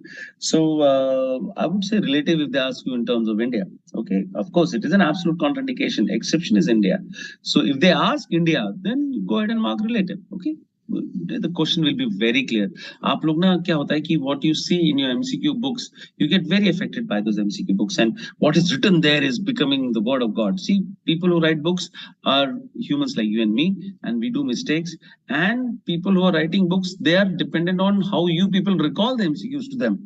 They're all excellent teachers, but the question given to them is from students who are recalling MCQs from the exams.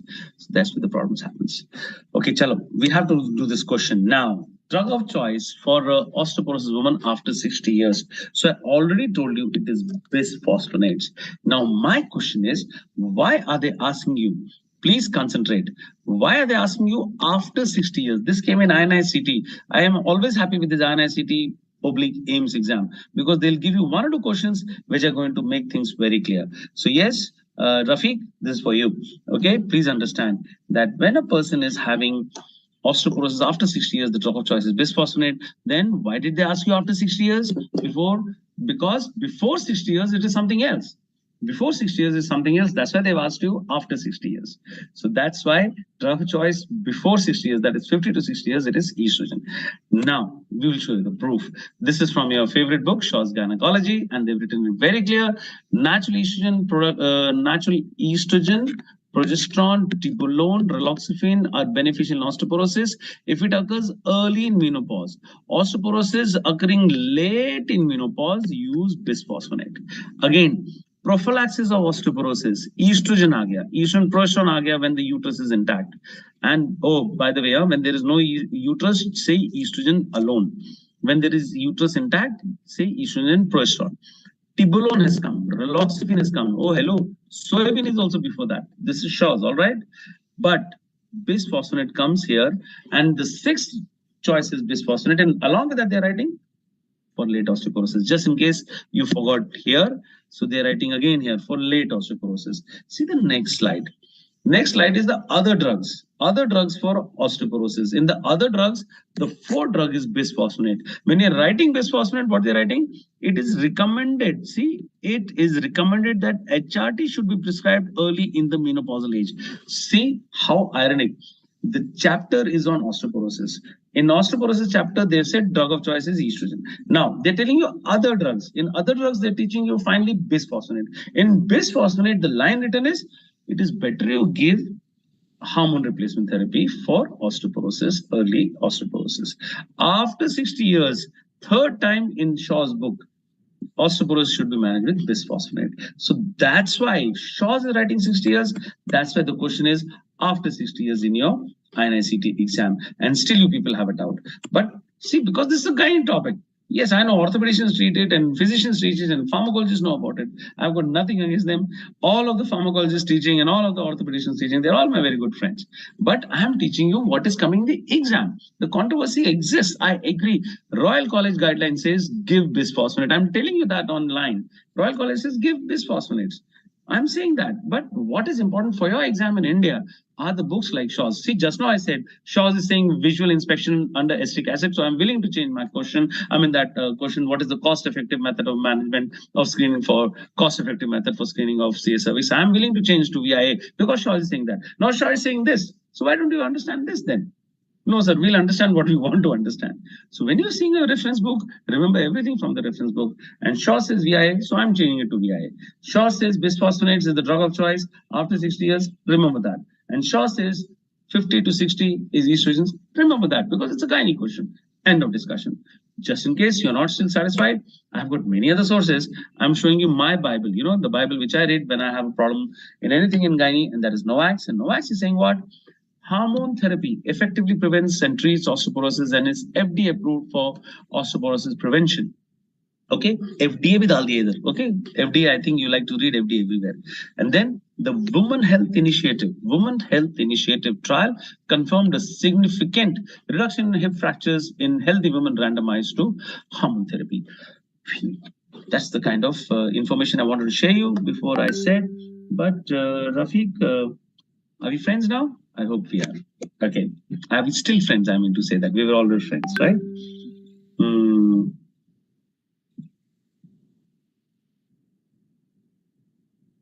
So after hysterectomy, now Rajdeep, you asked me a very tough question. Hysterectomy can be done at 40 years. See, the question Rajdeep has asked me that after hysterectomy, how long you give the HRT? So hysterectomy is never done with oophorectomy always. Don't think hysterectomy is equal to oophorectomy. If a 40-year-old woman is bleeding too much because of a fibroid uterus, I'm not going to do oophorectomy. So she's had a uterus removed. Surgical menopause ho gaya. Uterus is removed, periods are not coming. Ovary is still working. Ovary has got its blood supply. Ovary is going to make estrogens. So ovary is going to work till 50. So in this woman who's had a hysterectomy at 40, how do you diagnose that the ovary is not working? So around 50, she'll start having hot flashes. You do the serum FSH. If the FSH is more than 15, it is more than 10 rather. More than 10 is suggestive of menopause. More than 40 is diagnostic of menopause. So if the FSH is more than 40, in that woman you diagnose menopause by the FSH value if she's had a hysterectomy. More than 40, then you think in terms of giving HRT because the ovary is intact. Okay.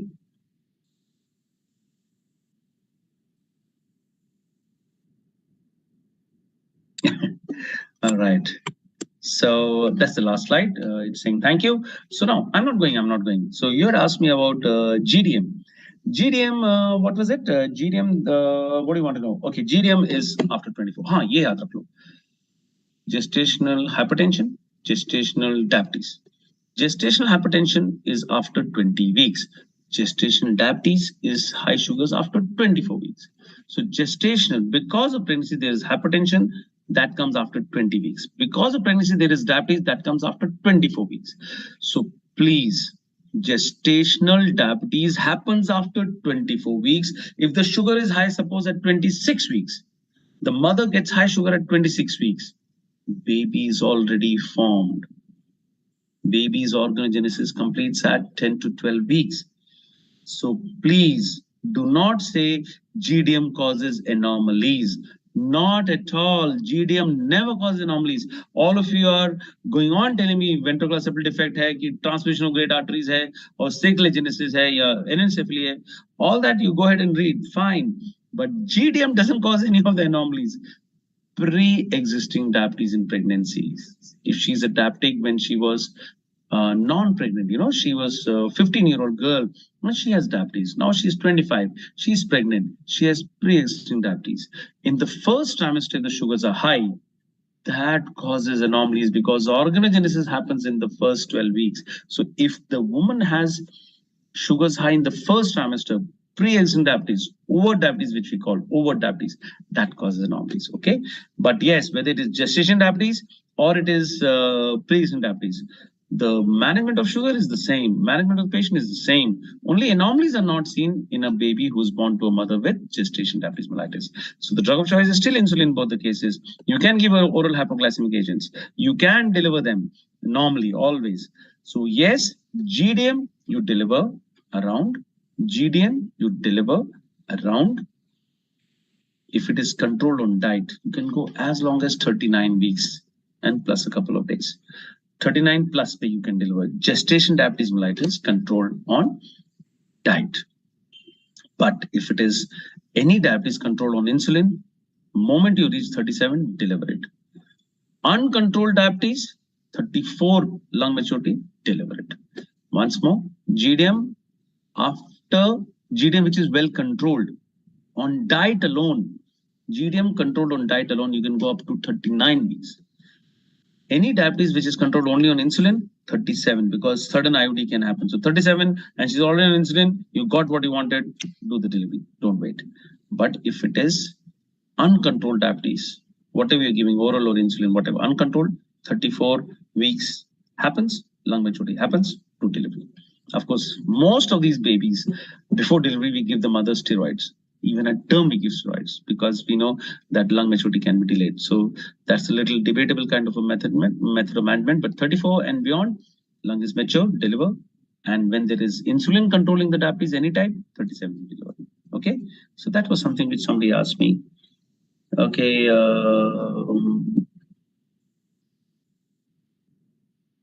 Thanks, Imran, for saying that. Abruption versus rupture. Abruption versus rupture. Abruption, the baby won't be dead most of the time. Rupture, mostly the baby is dead. Abruption will not be associated with the circulatory collapse. Abruption has a hypertension. Most common cause of hypertension, most common cause of abruption is hypertension. Rupture uterus will come in a circulatory collapse, and that will be associated with a lot of rupture uterus may have some bladder bleeding also. There might be some hematuria also. It's not because of bladder rupture, it is because of bladder veins getting stretched. The bladder gets stretched and the bladder veins bleed. So it is not because of rupture of the bladder. Rupture uterus causing hematuria is not rupture of the bladder, it is bladder veins getting torn. Okay. Best HRT for a woman who is 56 years. Go ahead and give estrogens or give tibolone. Tibolone is a synthetic estrogen which has a progesterone metabolite. So estrogen, progesterone action with the same drug. Tibolone is my favorite drug. Cutoffs. GDM cutoffs. Hanan. GDM cutoff. So fasting should be less than 92 and you give 75 grams of glucose. 1 hour should be less than 180. And 2 hours should be less than 153. So 75 grams glucose, it's a one-step test now.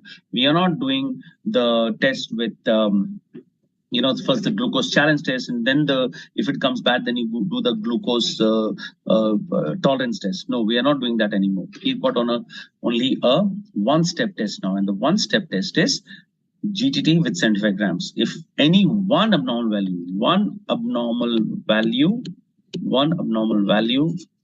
is equal to GDM diagnosis. There is no diagnostics test after this. This is one-step test, screening and diagnosis both. That's why. Okay, these are the cutoff values. And I have a very crooked way of remembering. Please, I hope I don't. Oh, it is going to go online, huh? And on record forever. Never mind. My method of remembering is very crooked. These values are very abstract. So I remember by 92. 90 multiplied by 2 is 180. And after 2, there is a 3, which is 153. Sorry, I know you didn't like it at all. But the sheer nuisance value of this mnemonic, you know, 90 into 2 is 180. And after 2, there's a 3, which is 153. Sheer nuisance value makes me remember it now. So I'm very bad at, you know, mnemonics. I'm going to ask Govind. You know, Govind comes out with very good mnemonics. Let me see. He's going to come out with something interesting for this. But I hope you remember it anyway. Lulu again. Great. Thanks.